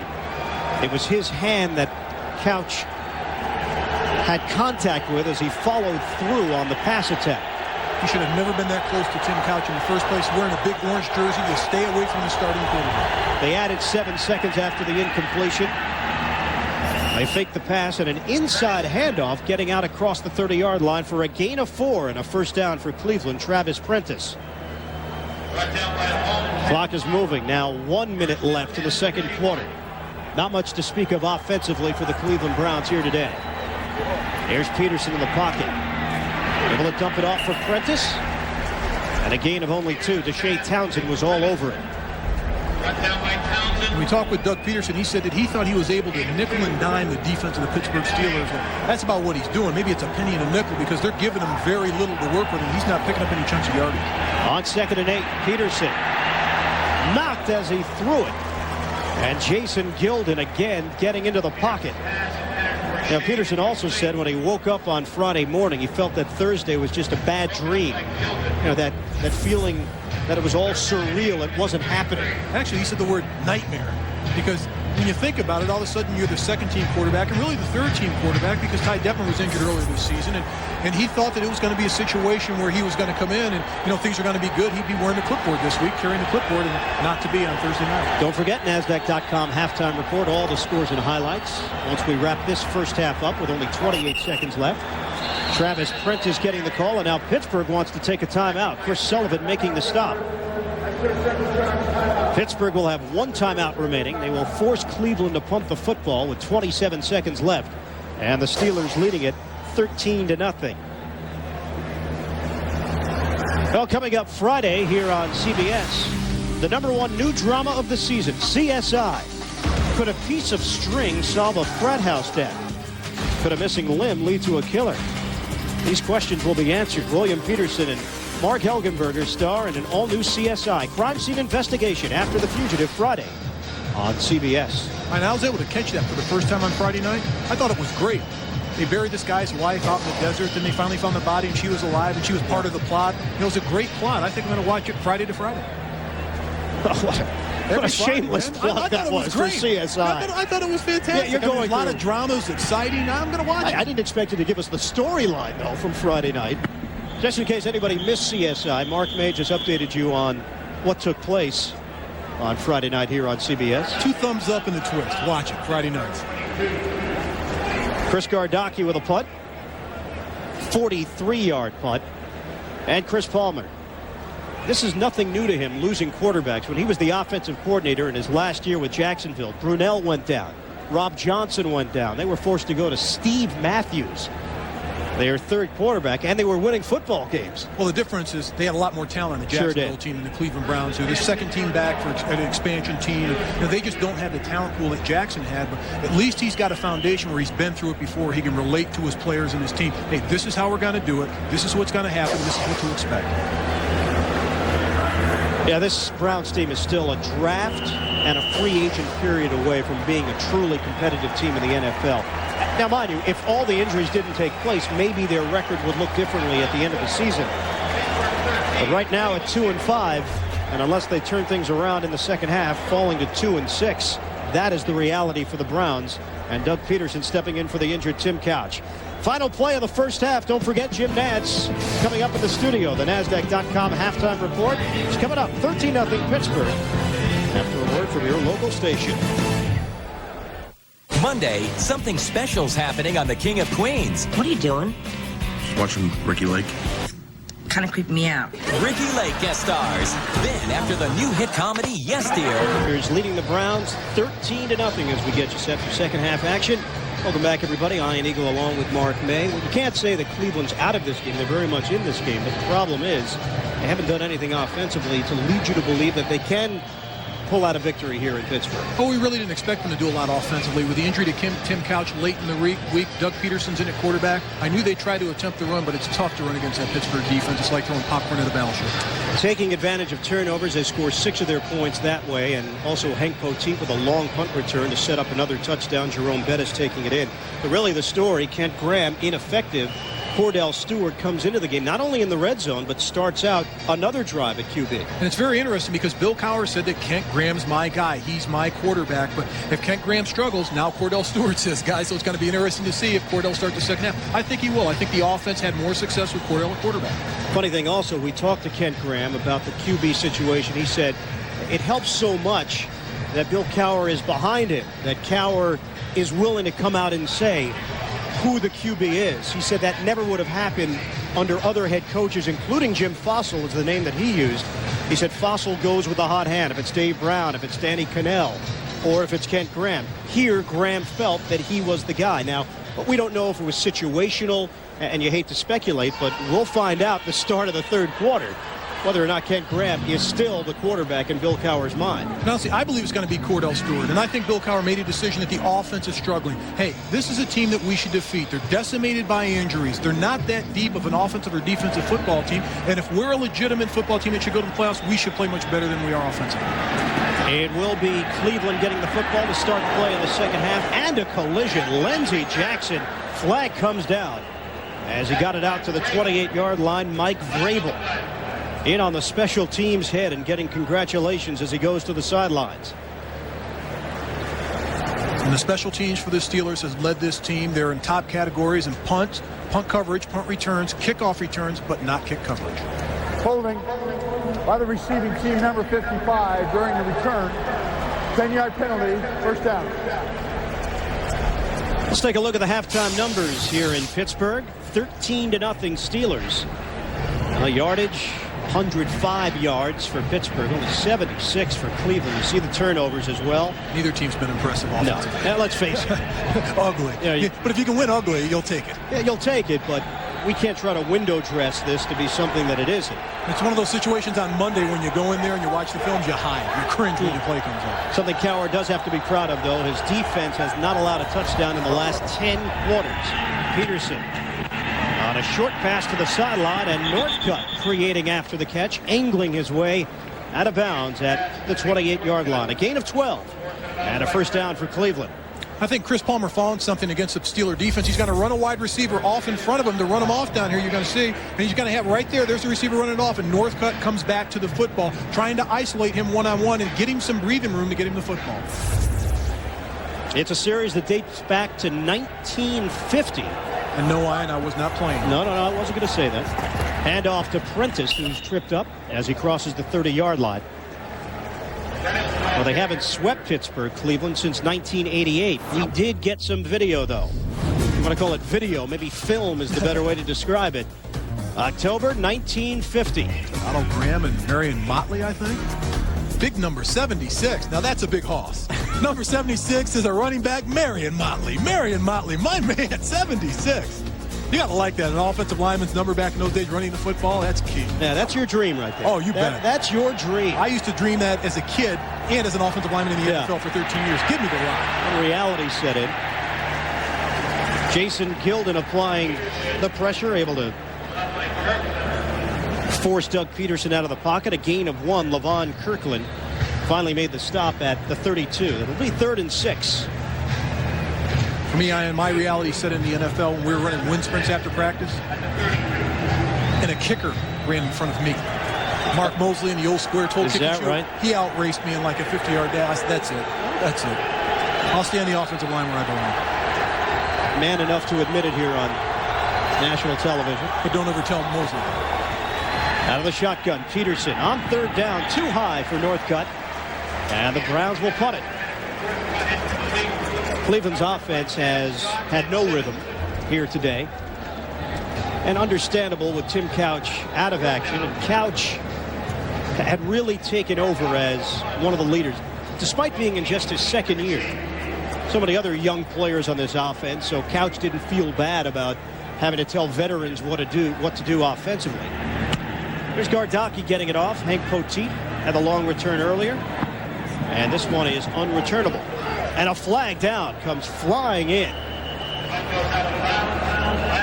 Came from the backside.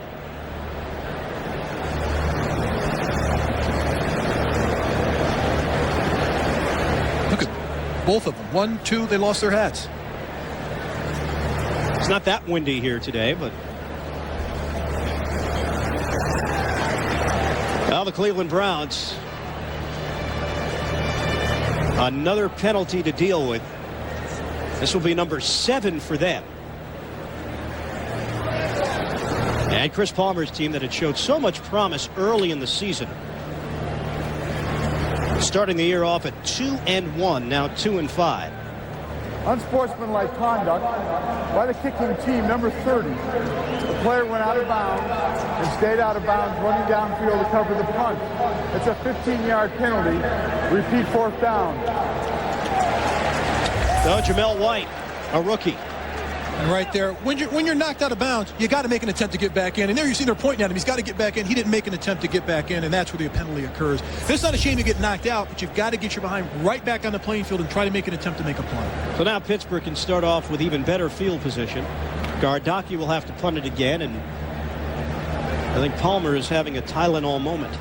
And it's got to be tough for Chris Palmer. And even with the injuries that they sustained, it's just basic fundamental football. And he's got a young football team out there, and they do a great job of teaching these players and coaching these players. But when you have so many injuries and when things start going bad in football, it just doesn't stop. The penalties continue to mount up. You can't move the ball offensively, and you turn the ball over.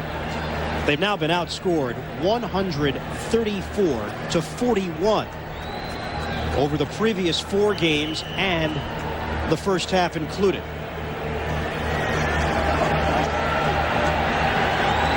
Cleveland's last win came back in week 3 against this Pittsburgh Steelers team. And when we talked to the Steelers, basically to a man, they told us, we owe them. Here's Poteet trying to remain on his feet. He does. Hank Poteet spinning forward out across the 40-yard line. And that's where the Steelers will have it after the 50-yard punt. And Cordell Stewart has the helmet on. They'll run the show at the start of the 3rd quarter for this Pittsburgh offense when we return. Early stages, third quarter. Pittsburgh leading Cleveland 13-0, and the Steelers take over with their first possession of the second half. Kent Graham watching from the sidelines.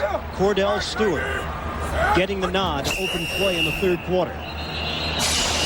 And another flag. Wow, this has been ugly. There's just no other way to describe this. Before the snap, false start, offense, number 72. 5-yard penalty.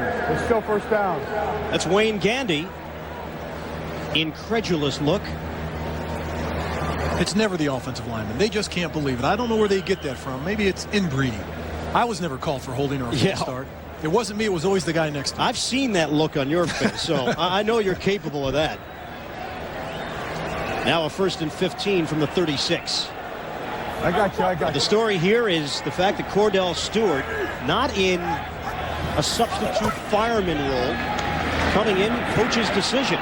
Mexico Burris, and those two were unable to make the connection. Stewart does bring a different element to this offense. He is not known as a pure pocket passer. That's an understatement. He's a guy that's going to try to create with what he brings to the field in terms of making things up as he goes along. And I said before, I like the ability to slash roll. When Cordell's in there, he makes things happen, runs with the football, creates things offensively, gets the ball in the end zone, and he moves the offense. He adds excitement to this offense. Able to improvise, and that's one of the reasons why he emerged as a starting quarterback in Pittsburgh years ago. Unable to flourish in that role. And here's Stewart.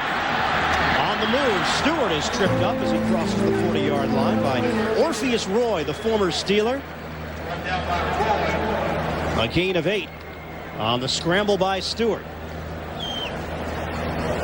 And that's why he's so dangerous. There's not a lot of quarterbacks, maybe 5 or 6 quarterbacks in the NFL that can make that play. A lot of quarterbacks will slide in the pocket, try to throw it downfield, which is great, but the quarterbacks that take off and run, in that situation, lose yardage where Cordell Stewart gains yardage. They need to get to the 49-yard line of Cleveland to get a first down. It's a 3rd and 7. Shotgun formation for Stewart. Crowding the line. Here come the Browns. Stewart throwing. And too low for Burris. So the Steelers will punt it away. Lewis Sanders involved in the coverage. You know, I always have to question when you've got a wide receiver at 6'5.5", why do you throw the ball low? He towers over the secondary. Throw it up there. Look at those long arms on that wide receiver. He can reach up there and snatch it out of the air. But, you know, throw the ball high to a receiver like this and give him a chance for the ball. Don't have him dive on the ground. Get off the shoelace stuff. Put it up high where he can jump. 5th punt of the day for Josh Miller. Dennis Northcutt, fair catch signal. And he's got it at the 9. So the Browns will try to put something together on the offensive end when we return to Pittsburgh after this word. Mars ground crew, this is Mars 1. Do you hear me? Over. CBS is sponsored by Southwest Airlines, proud sponsor of the NFL and official airline of the Super Bowl. Warner Brothers' new motion picture Red Planet, coming soon. And by Volkswagen. On the road of life, there are passengers and there are drivers. Well, they call you Mr. Pittsburgh in certain circles. So tell us what's going on here. Three River Stadium right here. New baseball stadium here. New football stadium there. But Three Rivers used to be rocking in the 70s. The Pirates, City of Champions, University of Pittsburgh, and Steelers. Peterson, inaccurate throw. Kevin Johnson, the intended receiver. He was in double coverage. Almost triple coverage. And it's incomplete with 11:40 to play in the third. Well, the Pittsburgh defense comes in ranked number 10 in the NFL and creating opportunities for themselves. This defense just finds a way to make plays with pressure. Guys on the outside coming up, making great plays right here. Chad Scott on the interception, coming up with 2 turnovers thus far in the game. And that man right there, Tim Lewis, the defensive coordinator, has a lot to do with it. On the draw play, here's Prentice. Unable to sprint to the outside, a gain of 4. Brent Alexander making the play and bringing Prentice down. And the difference between this defense from the first 3 games to the last 3 games, they're not giving up the big play. And that's the key for this defense. If you look at the last 3 weeks, the longest pass play they've given up, 22 yards. That's outstanding defensive coverage. Getting after the quarterback by your rushers and playing great defensive coverage by your secondary.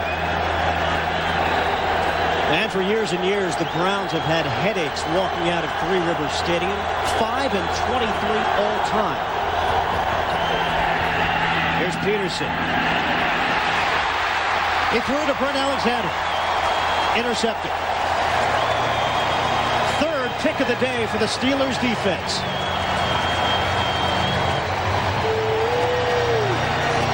And that's obvious, not being on the same page.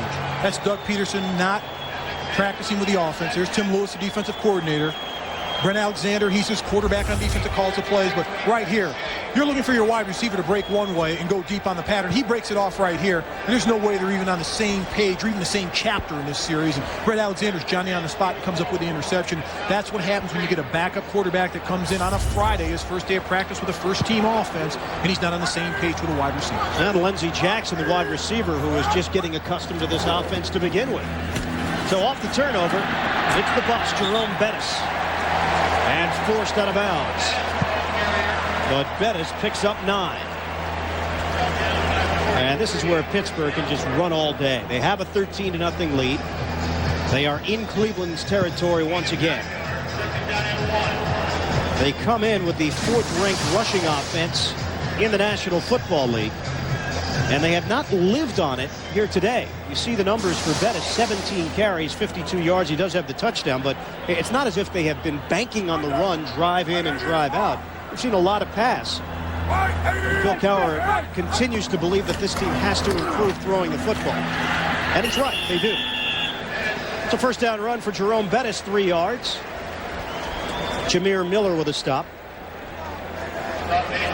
Cleveland Browns are allowing an AFC worst 142 yards rushing per game. A team has to have an identity. This team's identity is, 1, their defense, and 2, they're a running football team. Make no mistake about it. They would like to get better throwing the football, and they will get better. They've got young wide receivers. They've got to decide who the quarterback's going to be. But this team's identity, it's Jerome Bettis. Run the football, smash him out. 3-4 yards in a cloud of dust, and he'll pick up a big one in the second half. I don't think that's going to change either. We'll hit December, and I think that statement will still ring true.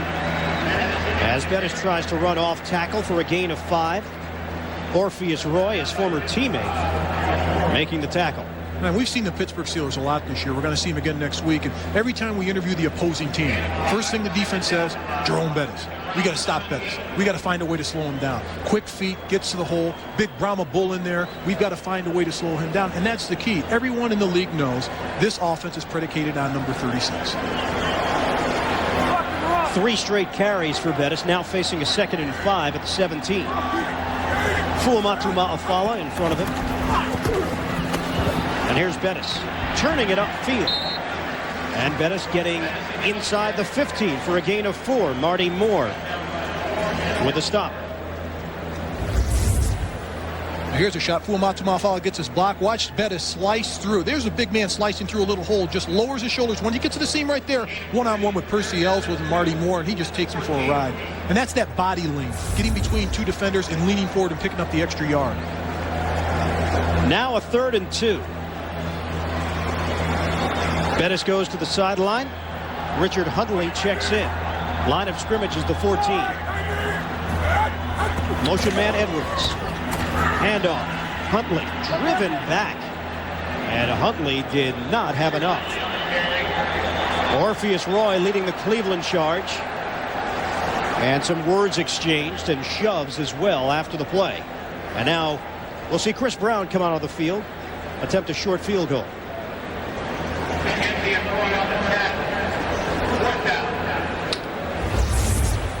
On the outside, it's Plexico Burris and Dalen McCutcheon. There's a shot. He's doing a good job of run blocking. There's nothing wrong with that, but Dalen McCutcheon doesn't like it. Here it is. Right jab, left jab, right jab, left jab.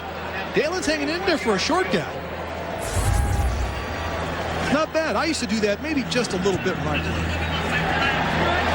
31-yard field goal for Chris Brown. Now 3 of 3 on the day, and the Steelers continue to put some more points on the board. It's a 16-0 advantage. Pittsburgh.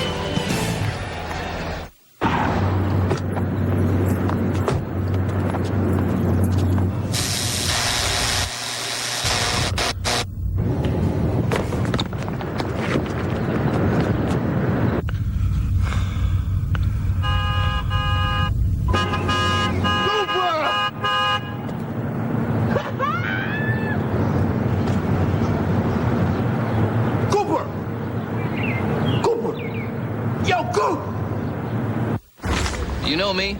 Probably not. In my daily life, I like to be recognized. Hi.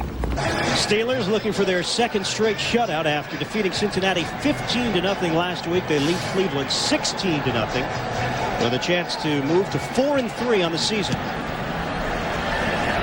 Chris Brown kicks it off. Here's Jamel White from the 3. White with an opening, but trampled down at the 35-yard line.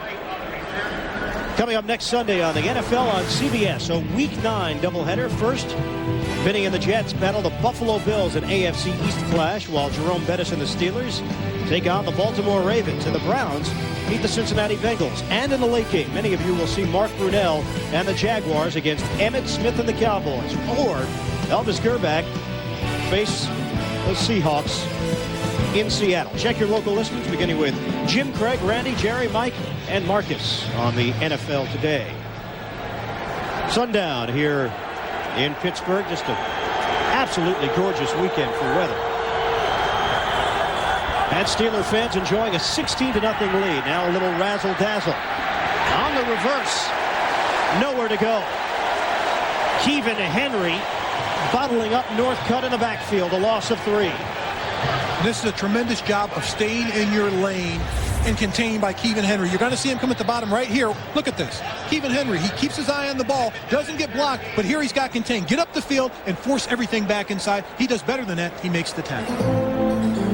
It'll be 2nd and 13.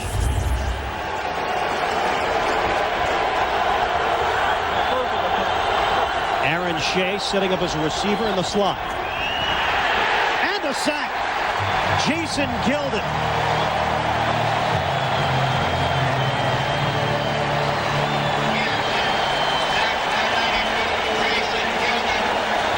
Tell you what, Ian, you said it right. Jason Gilden is on a Pro Bowl surge. Right here, you can't have a rookie running back blocking him. Travis Prentice. I talked about it earlier. He is not a great blocker. He's a solid running back. He's a good running back. He is a rookie. But if you're going to put him one-on-one versus a Jason Gilden, that's cake. That's easy money because Jason Gilden will beat him 99 out of 100 times. The Cleveland Browns have not cracked into Pittsburgh territory so far today. Gilden with his 5th sack of the season. And on 3rd and long, they give it off to Prentice. Browns will punt. 10-yard gain. It's got to be a tough pill for Chris Palmer to swallow. He can't move this team offensively. When you lose a Tim Couch as late as he's lost Tim Couch this week, this offense just can't get moving. They can't get going in the right direction. They can't get positive yards on first down. They can't complete passes. You know, right now this offense is in disarray. The most valuable player, this guy right here, Chris Kardaki, the punter. Comes in out 47 yards per punt this season and leading the league with a 39.6 net average. And that is a Cleveland positive. We did get one out on the broadcast today as that one takes a roll to the 22-yard line. 44-yard punt. Browns in jeopardy of dropping their 5th straight loss. It's 16-0 Steelers. On CBS is sponsored by Goodyear, Sirius Technology, freedom from worry.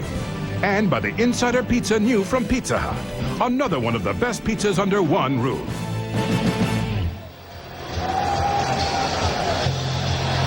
.529 left in the 3rd. Pittsburgh 16, Cleveland nothing. And a 1st and 10 at the 22-yard line for the Steelers. And Cordell Stewart remaining in the game at the quarterback position. He took over Kent Graham's spot in that 2nd quarter. First in the red zone and then trotted out onto the field for the Steelers' next drive. And this is his game. Jerome Bettis with a head of steam. Bettis takes it out for a 7-yard gain straight ahead. Darius Holland in on the stop. And Bettis continues to pad his numbers, and still with plenty of time left. Over 5 minutes in the 3rd and an entire quarter. And this is where Jerome Bettis really becomes dominant. Late in the 3rd quarter, going into the 4th quarter. It's just the wear and tear of the offensive line, the physical prowess of a Jerome Bettis of pounding on the defense. 2nd and 3. Guess who? Bettis crossing now the 30-yard line, and comes up a little bit short of a first down. He needed 3, he got 2, and Holland again made the tackle. Last week, Jerome Bettis, his 42nd career 100-yard game. 29 carries, 101 yards last week. You see the numbers this week. And earlier today, he went over 9,000 yards for his career. 15th player to do so in NFL history. This is a 3rd and 1. No mystery. Bettis, first down. And using clock. And I wonder if you go back and look at those 15 players that have rushed for 9,000 yards, how many of them are 250 pounds plus? I don't think there are any. I can't remember a back that's that big that's gained a lot of yards like that. John Riggins gained a heck of a lot of yards, but he was rarely over 240 pounds. How about Earl Campbell? I don't think Earl was over 250. I think Earl was in his 240s because he wasn't that tall. Now a 1st and 10 at the 34. Stewart looking to throw it. Stewart takes a hit, able to unload. Lewis Sanders on a corner blitz. This is Jerome Bettis. He needs to do a little bit better job of blocking and keeping his feet. And watch the end right here. Lewis Sanders against Jerome Bettis right here. He's got to set his feet and go after him. He stops. You can't stop. You got to keep those feet moving, and you've got to make a hit, take him out of the pocket. Allow your quarterback a chance to step up and throw. You know, before we blow things out of proportion with this quarterback situation, Cordell Stewart today is 1 of 5 throwing the football 14 yards. Now the Steelers have benefited from some turnovers and a long punt return, and Stewart has been able to help the team in certain areas. Fuamatu Ma'afala. Take a look at the man they call Fu. Crossing into Cleveland territory. Plexico Burris laid out a block. And Fuamatu Ma'afala may be injured. He's had a hamstring injury coming into the game, and the way he's laid out on the ground, that could possibly be flaring up again. But for Chris Fuamatu Ma'afala, what a tremendous run on the play. That's his reward for blocking for Jerome Bettis. He gets a couple of carries. It's a 20-yard run, and unfortunate as well. We spoke with him earlier this week, and he told us the one thing that has been his focus as a professional football player is staying healthy. I asked him, hey, first of all, he wanted to crack the lineup, then he wanted to start. He said, hey, forget about that. I just want to be on the field. I want to be able to stay healthy week in and week out. And let's take a look if we see anything happen here. It was down low. Yeah. Looked like that left foot. Yes. Might have gotten jammed right there. And Fuamatu Ma'afala remaining on the ground. Dan Kreider will come on and replace him, who was signed off the practice squad earlier this week. Out of New Hampshire, Division I AA school. Dan Kreider's a player that a lot of the players on the team have practiced against. And Bill Cowher was telling us that he likes him. The players like him. But the only thing he doesn't have experience.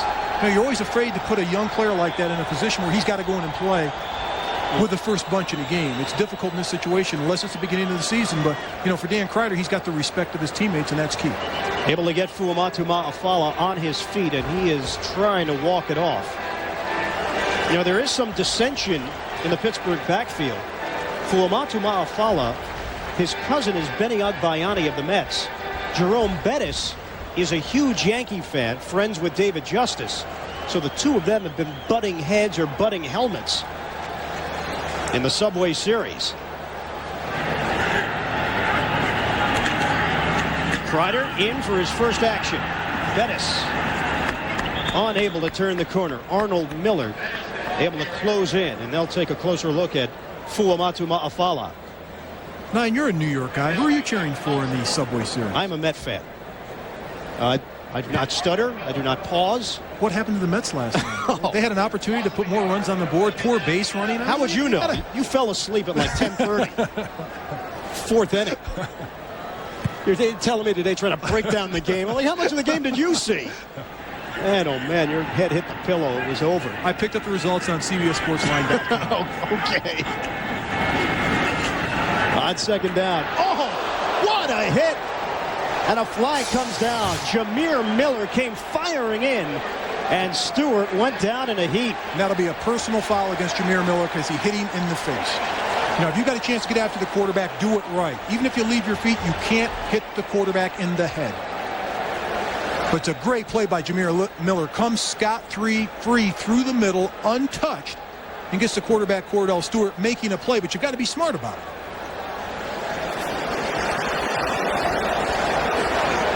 Personal foul, unnecessary roughness, defense, number 95, helmet-to-helmet blow with the quarterback. 15-yard penalty, first down.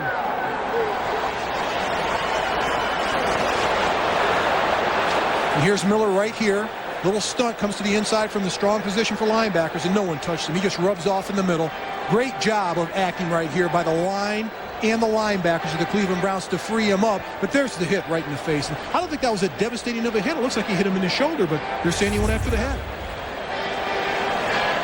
But they're going to protect the quarterback. The quarterbacks are the stars of this league, and the NFL will protect them. Well, the way Cordell Stewart jolted backwards, I'm sure that was part of the reason why the call was made.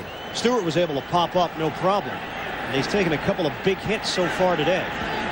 2 minutes to play in the third. First and 10 at the 40. Bettis up the middle. Dermontti Dawson with a block, gain of 7. And now Bettis is chewing up yardage on this Cleveland defense. What an outstanding job by the left side of the offensive line. Wayne Gandy, Alan Faneca, Dermontti Dawson to center. What Cleveland's doing now is they're blitzing every first down. The strong linebackers lining up to the offensive left. He's coming on the blitz, but the offensive line is doing a great job of sealing that blitz off, creating a seam right in the middle of the field for Jerome Bettis. Now a 2nd and 3. Time winding down here in the third. Motion man, Hines Ward. Here's Bettis. Keeps those legs moving, and he gains 5. What should have been a 2 or 3 yard gain turns into a bonus of 3 yards. And a first down for Pittsburgh. He was carrying Wally Rayner and Marty Moore on his back. But a great job at the point of the attack. Dan Kreider, fullback, gets his leverage, gets his shoulders down, rolls the hips, gets a push on the linebacker. Watch in the middle of the field, Jerome Bettis. Good double team on the inside. Here's Kreider. Get the shoulder down, roll the hips, push the linebacker, Marty Moore. And then you've got the bus coming in there, just rolling forward and picking up extra yards.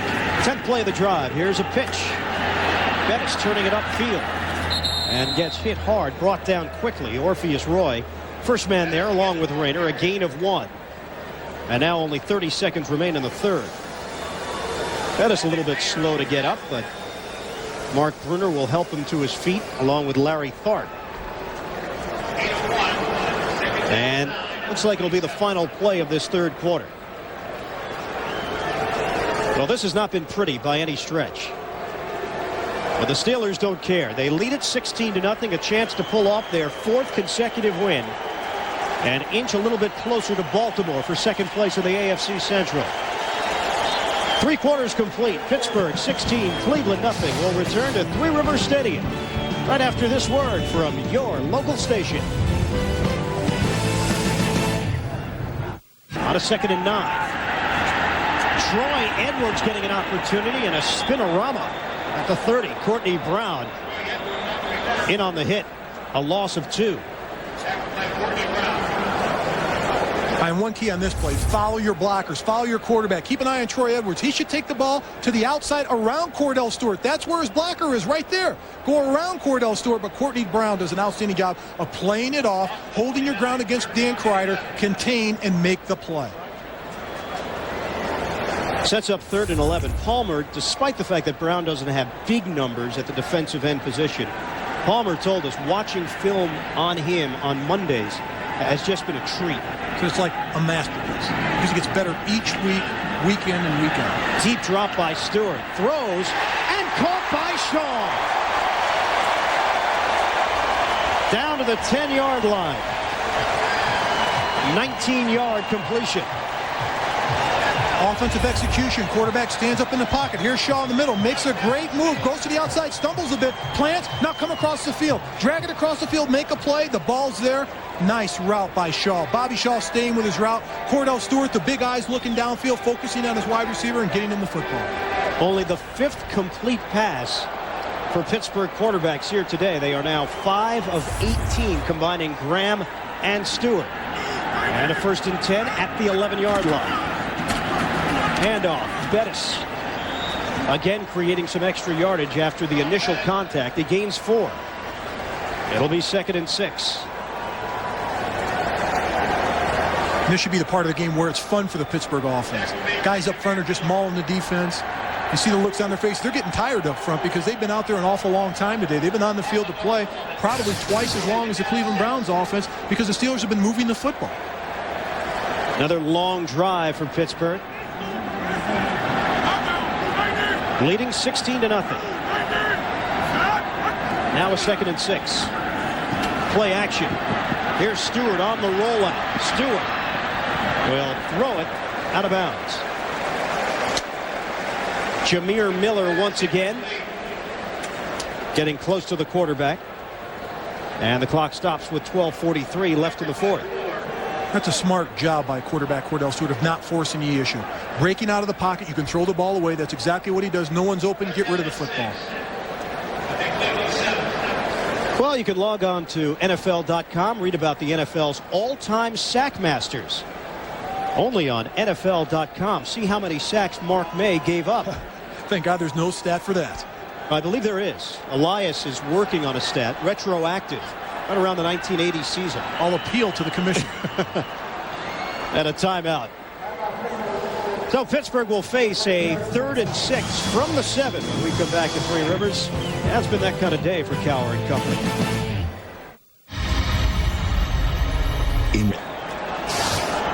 Mark, I'm glad I was able to share that sunset with you. I'm very happy also. But fabulous job by our director and Suzanne Smith and producer and Victor Frank for giving us not only shots of the game, the shots of the city of Pittsburgh. On 3rd and 6 from the 7. Little flip pass. Caught by Huntley, but he will be wrestled down to the turf. And no gain on the play. Wally Rayner involved in the stop. And we will see Chris Brown once again. Another short field goal for him. And it's a concern if you're Kevin Gilbride, the offensive coordinator, not being able to punch it in offensively, scoring touchdowns. But one thing about it, they're going to take the victory, and they're not going to complain about that. But for this offense to be efficient enough and to progress and get to the level where Bill Cowher talked to us about, they've got to score touchdowns. I'll take a look at what's coming up on the schedule after Brown makes this field goal. He does from 26 yards away. In Baltimore next week, and then in Tennessee.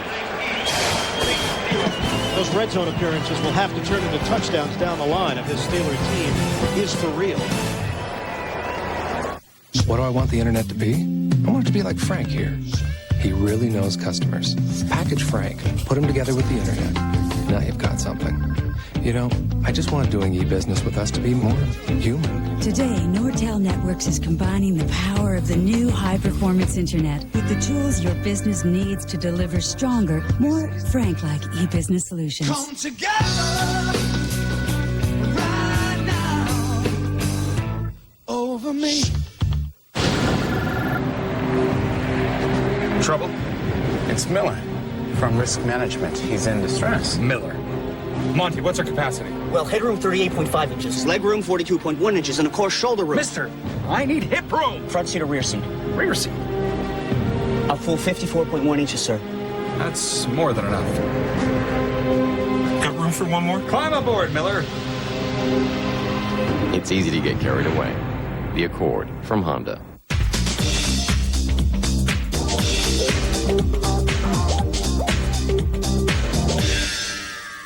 Big on taste, but low on cash? Try the new 99-cent BK Cravers menu from Burger King. 8 mouth-watering choices at an unbelievable price. Like the delicious flame-broiled Bullseye Barbecue Deluxe Burger or cheesy mozzarella sticks. Just 99 cents every day at Burger King, where you can get great-tasting food every day. Got the urge? While other kids play baseball, football, or basketball, this one plays the stock market. So far, he's ahead by a cool $500,000. 60 Minutes tonight.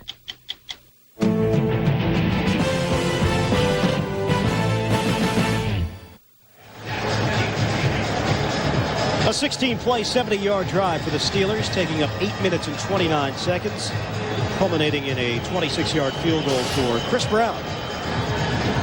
And Pittsburgh now with a 19-0 lead on the Cleveland Browns. Once again, Jamel White, Lindsey Jackson are deep On the short kick, it is White. Trying to get to the wide side of the field. White upends one tackler, remains on his feet. And yes, the Browns are in Steelers territory. Flags come down. Troy Edwards, the man on the sideline. And Edwards had gotten into it earlier. As we take another look at White's return of 36 yards. What a nice job of Jamal White by following his blockers, then cutting across the grain, making something happen, and running over a tackler right there. Just rejecting Hines Ward on the play, but Troy Edwards just hits him out of bounds. This is flagrant. That's ridiculous. You know, it's a game where you're up 16-0. Play smart football. 19-0. Play smart football. You don't need this. It's a rivalry game. This team's been depleted by injuries. Don't make a stupid play. Personal foul, unnecessary roughness by the kicking team, number 81. 15-yard penalty, first down. Well, Cleveland will have by far its best field position of the day. Edwards with the late hit. Cleveland football trailing 19-0 when we come back to Three Rivers in a moment. CBS is sponsored by Dr. Pepper and your local Dr. Pepper bottler. Dr. Pepper makes the world taste better. Samsung. Welcome to the Samsung digital experience, where everyone's invited. And by Acura, introducing MDX, taking the SUV to a place it's never been before. Whenever the Goodyear blimp is hovering above a game with its camera focused on an event, you know you're going to get a unique view. Overhead today is the blimp's Spirit of Goodyear here in Pittsburgh, Pennsylvania. And a 1st and 10 for the Browns at the Pittsburgh 32. First time they've been across midfield. On the swing pass from Mark Campbell. And the Steelers quickly converge around the tight end. Jason Gilden will be given credit for the stop. And a gain of 2 off the pass from Peterson. Jason Gilden's all over the football field. Here's a linebacker that's really coming into his own this season. Plays the rush, getting after the quarterback. Plays the pass, getting after tight ends and open field tackles. Does an outstanding job against the run. He's in on special teams. What an outstanding season Jason Gilden's had. And he's one of the linebackers you really wouldn't hear about. You hear about the guys in the middle, Levon Kirkland and Earl Holmes. 19.5 sacks for Gilden the last 2 years. Here's Peterson on the quick throw for Lindsey Jackson. That's good for 4 yards, and for Jackson, that is his first catch of the season. Cleveland just passed 100 total yards for the day with just under 11 minutes to play in the fourth. You know, one, it's an uphill battle by your offense, and two, you're facing a ferocious defense that has done nothing under Tim Lewis but get better and better and better the last month. Now a 3rd and 3. Steelers shut out the Cincinnati Bengals last week 15-0. Looking to do the same to the Browns. Peterson, rush coming, and Peterson's pass is incomplete. Deshae Townsend came on the corner blitz, and Peterson was just fortunate to get rid of it. For Doug Peterson, he's got to look at the defense when he's in this position. Look and see who's on the line. Okay, you're going to have the end man behind you. He's the hot guy. He's the guy you got to get rid of the ball. You're going to take a hit and don't see it. You've got to look at the line of scrimmage and find out where the defense is. Look at that formation because, okay, where's the blitz going to come from? And that's exactly what they're talking about on the sidelines right now. John Huffnagel, the quarterback coach, is telling them, find out where the defense is. It's a number count game. First chance to get some points. Phil Dawson, a 42-yard field goal. No good. And the shutout remains alive.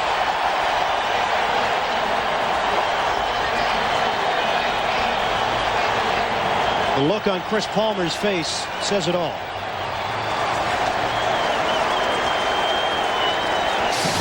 What a frustrating time it is to be associated with the Cleveland Browns.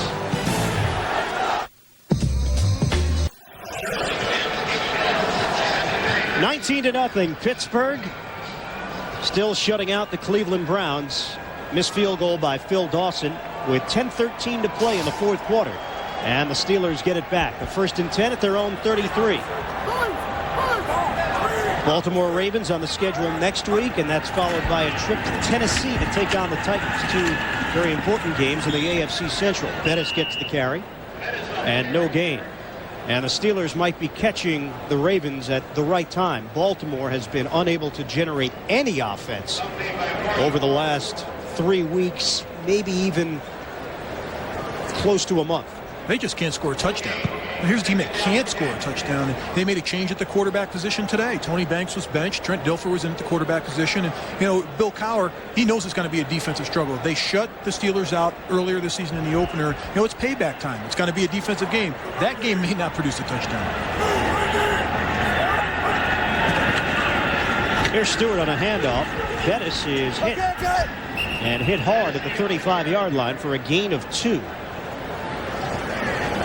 Coming up for the Steelers. Mentioned the 2 road games. Then they're home for Philadelphia and Jacksonville. On the road against Cincinnati, and wrap it up with some tough games. Oakland at the Giants. And then home for the Redskins. Those teams with winning records. Every team but 2 has a winning record at this point. But the way Baltimore has played of late. How about the way Bill Cowher's acting? Well, he's got that Cowher swagger. He does. Absolutely. And we didn't see that the last couple of years. And we certainly didn't see it early in the season when we worked the Pittsburgh, Tennessee game here at Three Rivers. Off to the play fake. Bootleg. Stewart able to connect to Troy Edwards. And he's tackled from the backside. That's a first down. Up to the 47-yard line. Gain of 13. Now the key is moving the pocket. Cordell Stewart on the outside, Plexico Burris. He's got to get his respect. They're laying off on the outside. Troy Edwards makes the stop, turns around. Look at the respect that Burris gets. He draws both defenders where Edwards is open. And it's Orpheus Roy coming over from his defensive tackle position to make that stop. Now that's a long way to go for a 285-pound guy. Now a first down from the 46. Bettis by himself in the backfield, under 8 minutes to play in the 4th. Pittsburgh in complete control, leading it 19-0. There's Bettis curling his way inside, and a flag comes down. Bettis into Cleveland territory, crossing the 50 for a gain of 7. If the play stands, that would give him 99 yards on the day. Early flag and a late flag.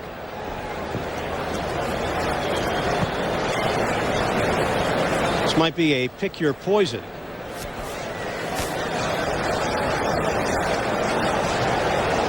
The officials huddle up. 8 penalties today on Cleveland, 4 on the Pittsburgh Steelers.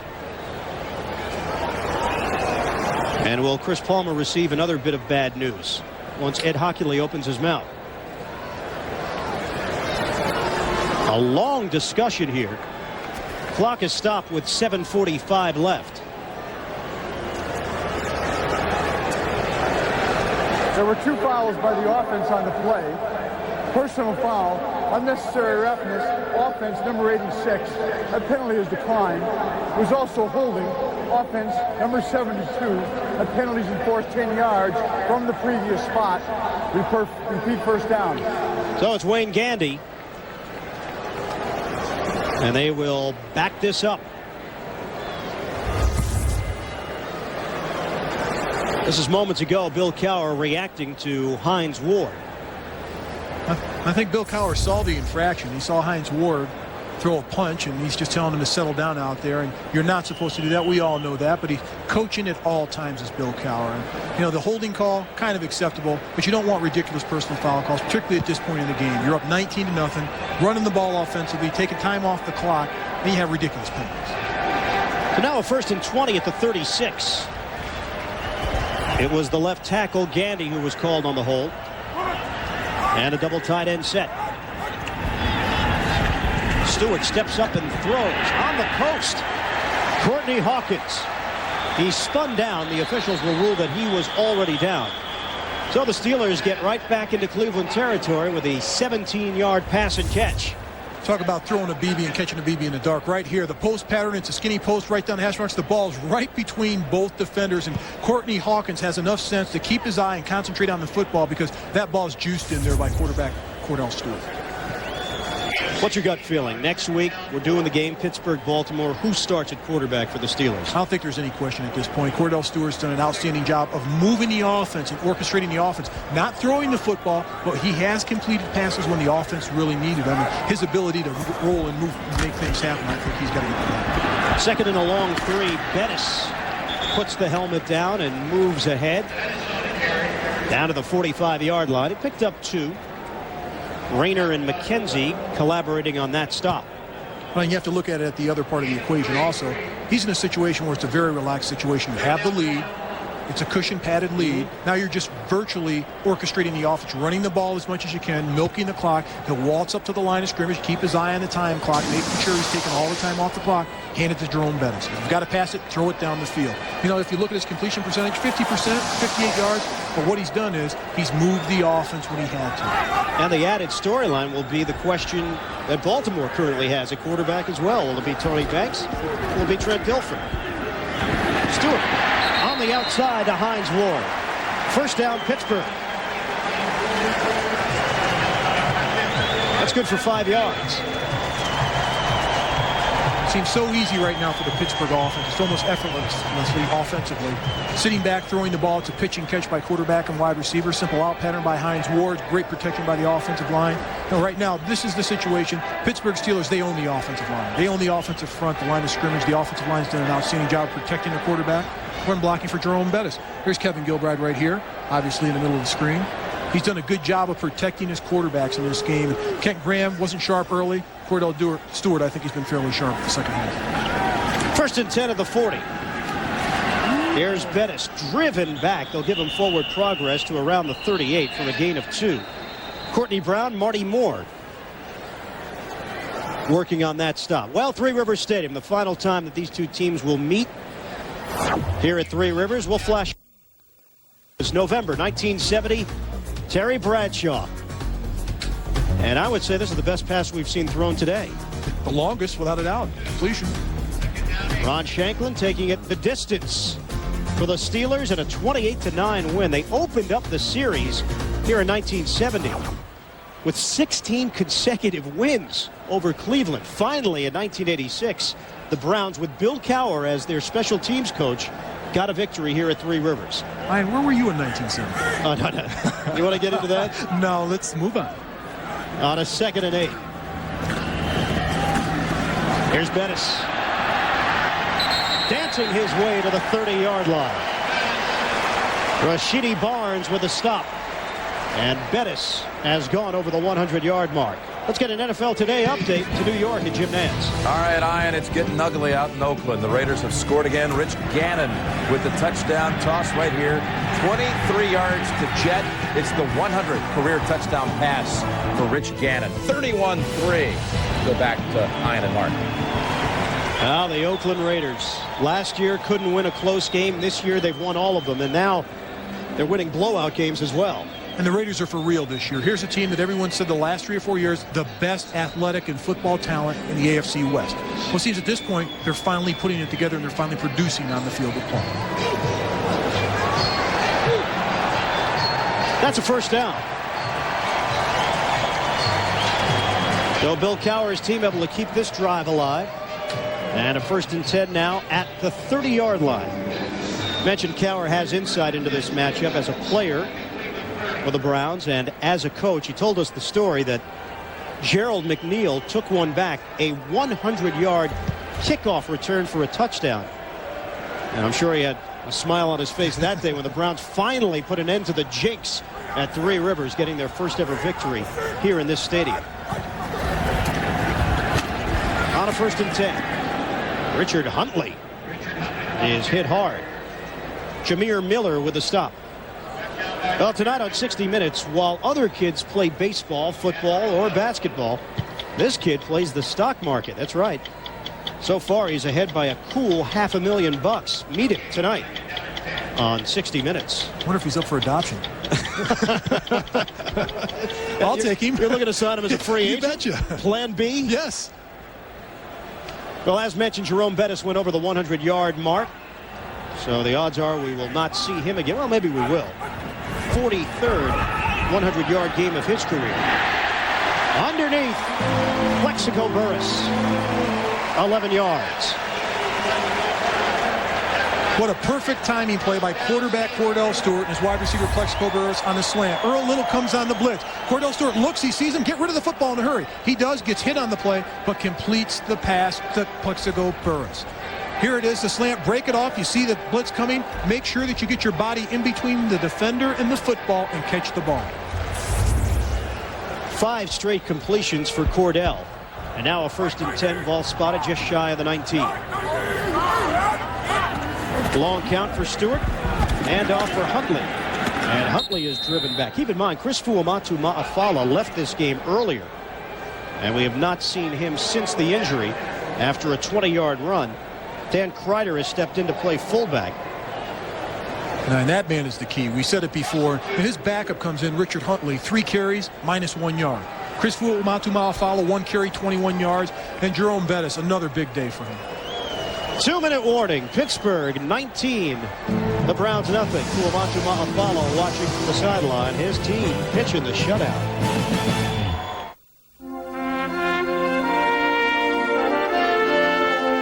The family has always put in the forefront to protect the quality and the standards set by Adolphus Bush.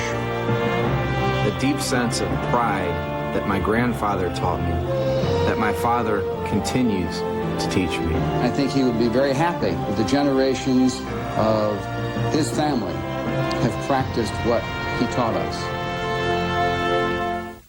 Long Easy 316 Delta Bravo, flight at 25 North Carolina. They get hired by companies like AT&T, GE, and Ford. They get training in over 200 real-world jobs. And they get it in the Army. That's right, the Army.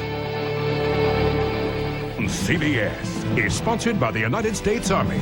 Be all you can be. And by IBM, taking e-business and your business to the next level.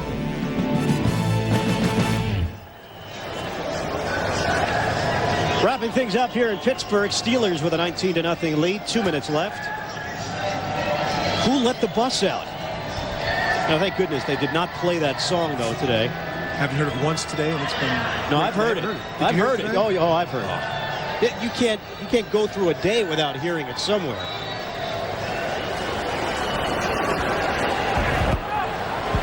Two minutes left. Bettis watching. Fuamatu-Ma'afala, a sprained left foot. And a 2nd and 12 for Pittsburgh. Again, the bootleg for Stewart. This time he sets his feet and arcs one high in the air near the cars. Out of the corner of the end zone. Plexico Burress, intended receiver. And now a minute 53 left in the 4th. So Pittsburgh will improve to 4-3. They get over the 500 mark for the first time this season.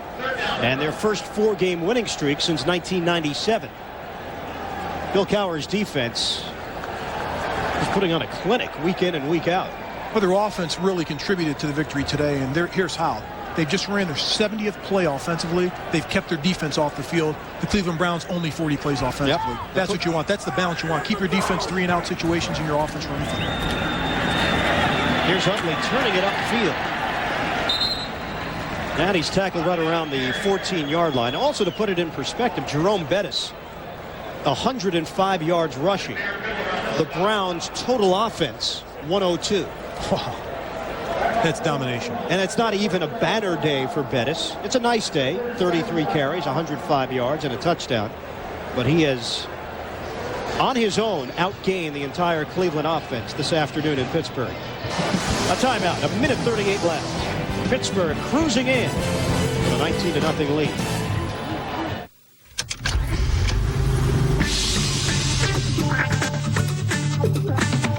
A 33-yard field goal attempt coming up for Chris Brown. Graham holds it, and Brown boots it through.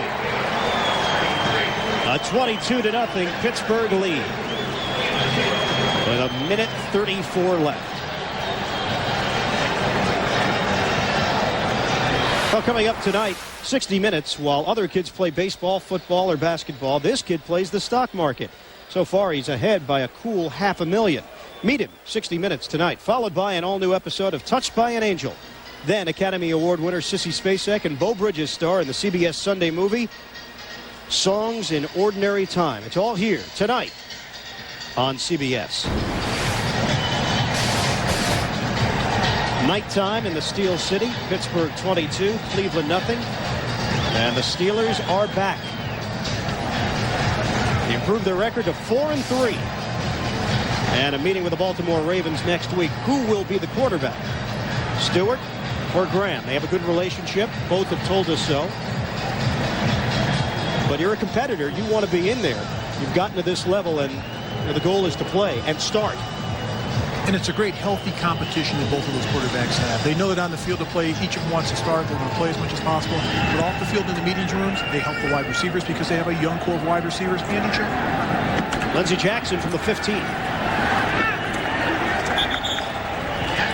For those of you expecting to see 60 minutes, you're watching the NFL on CBS in the game between the Cleveland Browns and the Pittsburgh Steelers. Ian Eagle along with Mark May. Our score, 22-0. Pittsburgh. 60 minutes will be seen in its entirety immediately following this game, except on the West Coast and the Mountain Time Zone. Stay tuned. 60 minutes.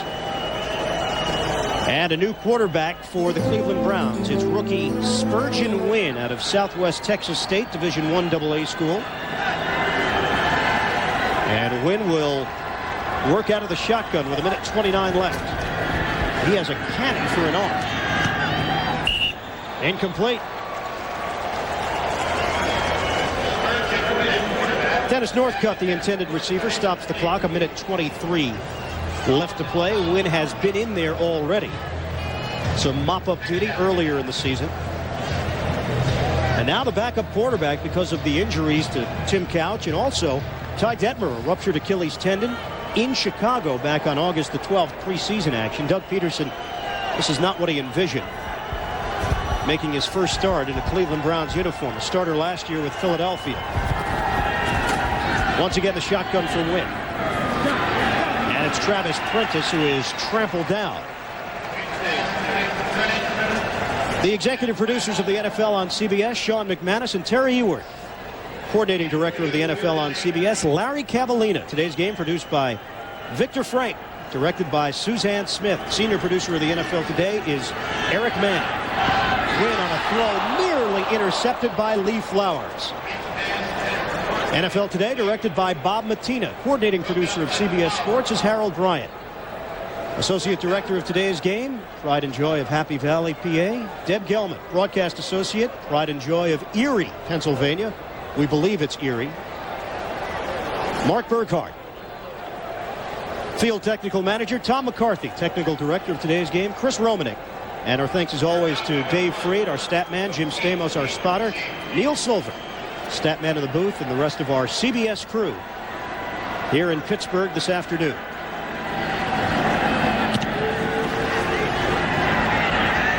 Hank Poteet, fair catch at the 15 with 47 seconds now remaining. And yeah, you're allowed to smile. Yeah, it's fun time for the Steelers. It's time to kneel down on the ball. Pittsburgh defense. Wow. All victories. And this is what they've done. 104 yards allowed against Cleveland.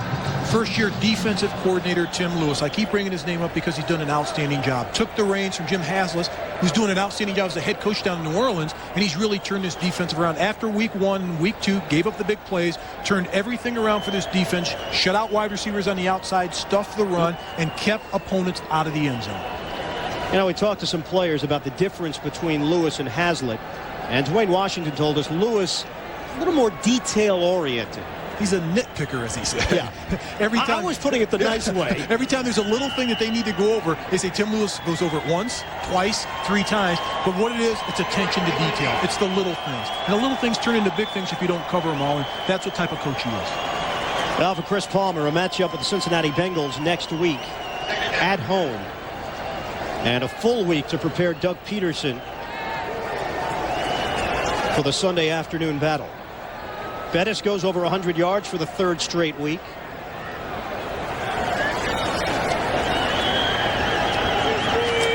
And this will be the final snap.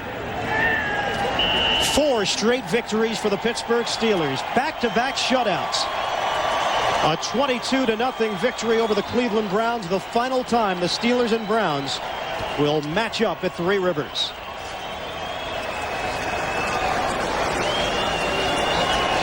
Now, don't forget, coming up tonight on CBS, 60 Minutes, followed by an all-new Touched by an Angel, and then CBS Sunday Movie, Songs in Ordinary Time. That's coming up. Great night of programming for you right here on CBS.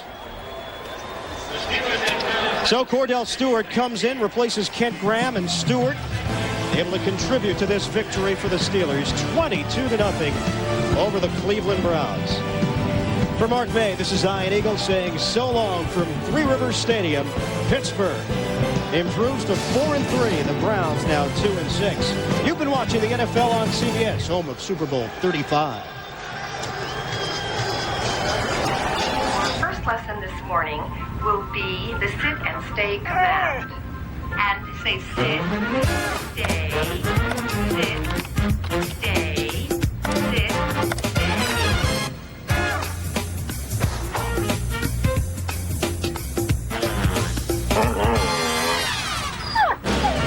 This dog's in big trouble. Cleveland beat him earlier this year as they did last year at Three Rivers. But Cleveland doesn't have Tim Couch. They get Doug Peterson. Couch out for the year. Pass tip, Jason Gilden intercepted by he shall be Levon Kirkland. For Kent Graham, well, early on, Tom, let's just say it wasn't exactly Marino against Elway. That's the first play of a 3-play sequence. He misses on the throw. Then he misses Hines Ward.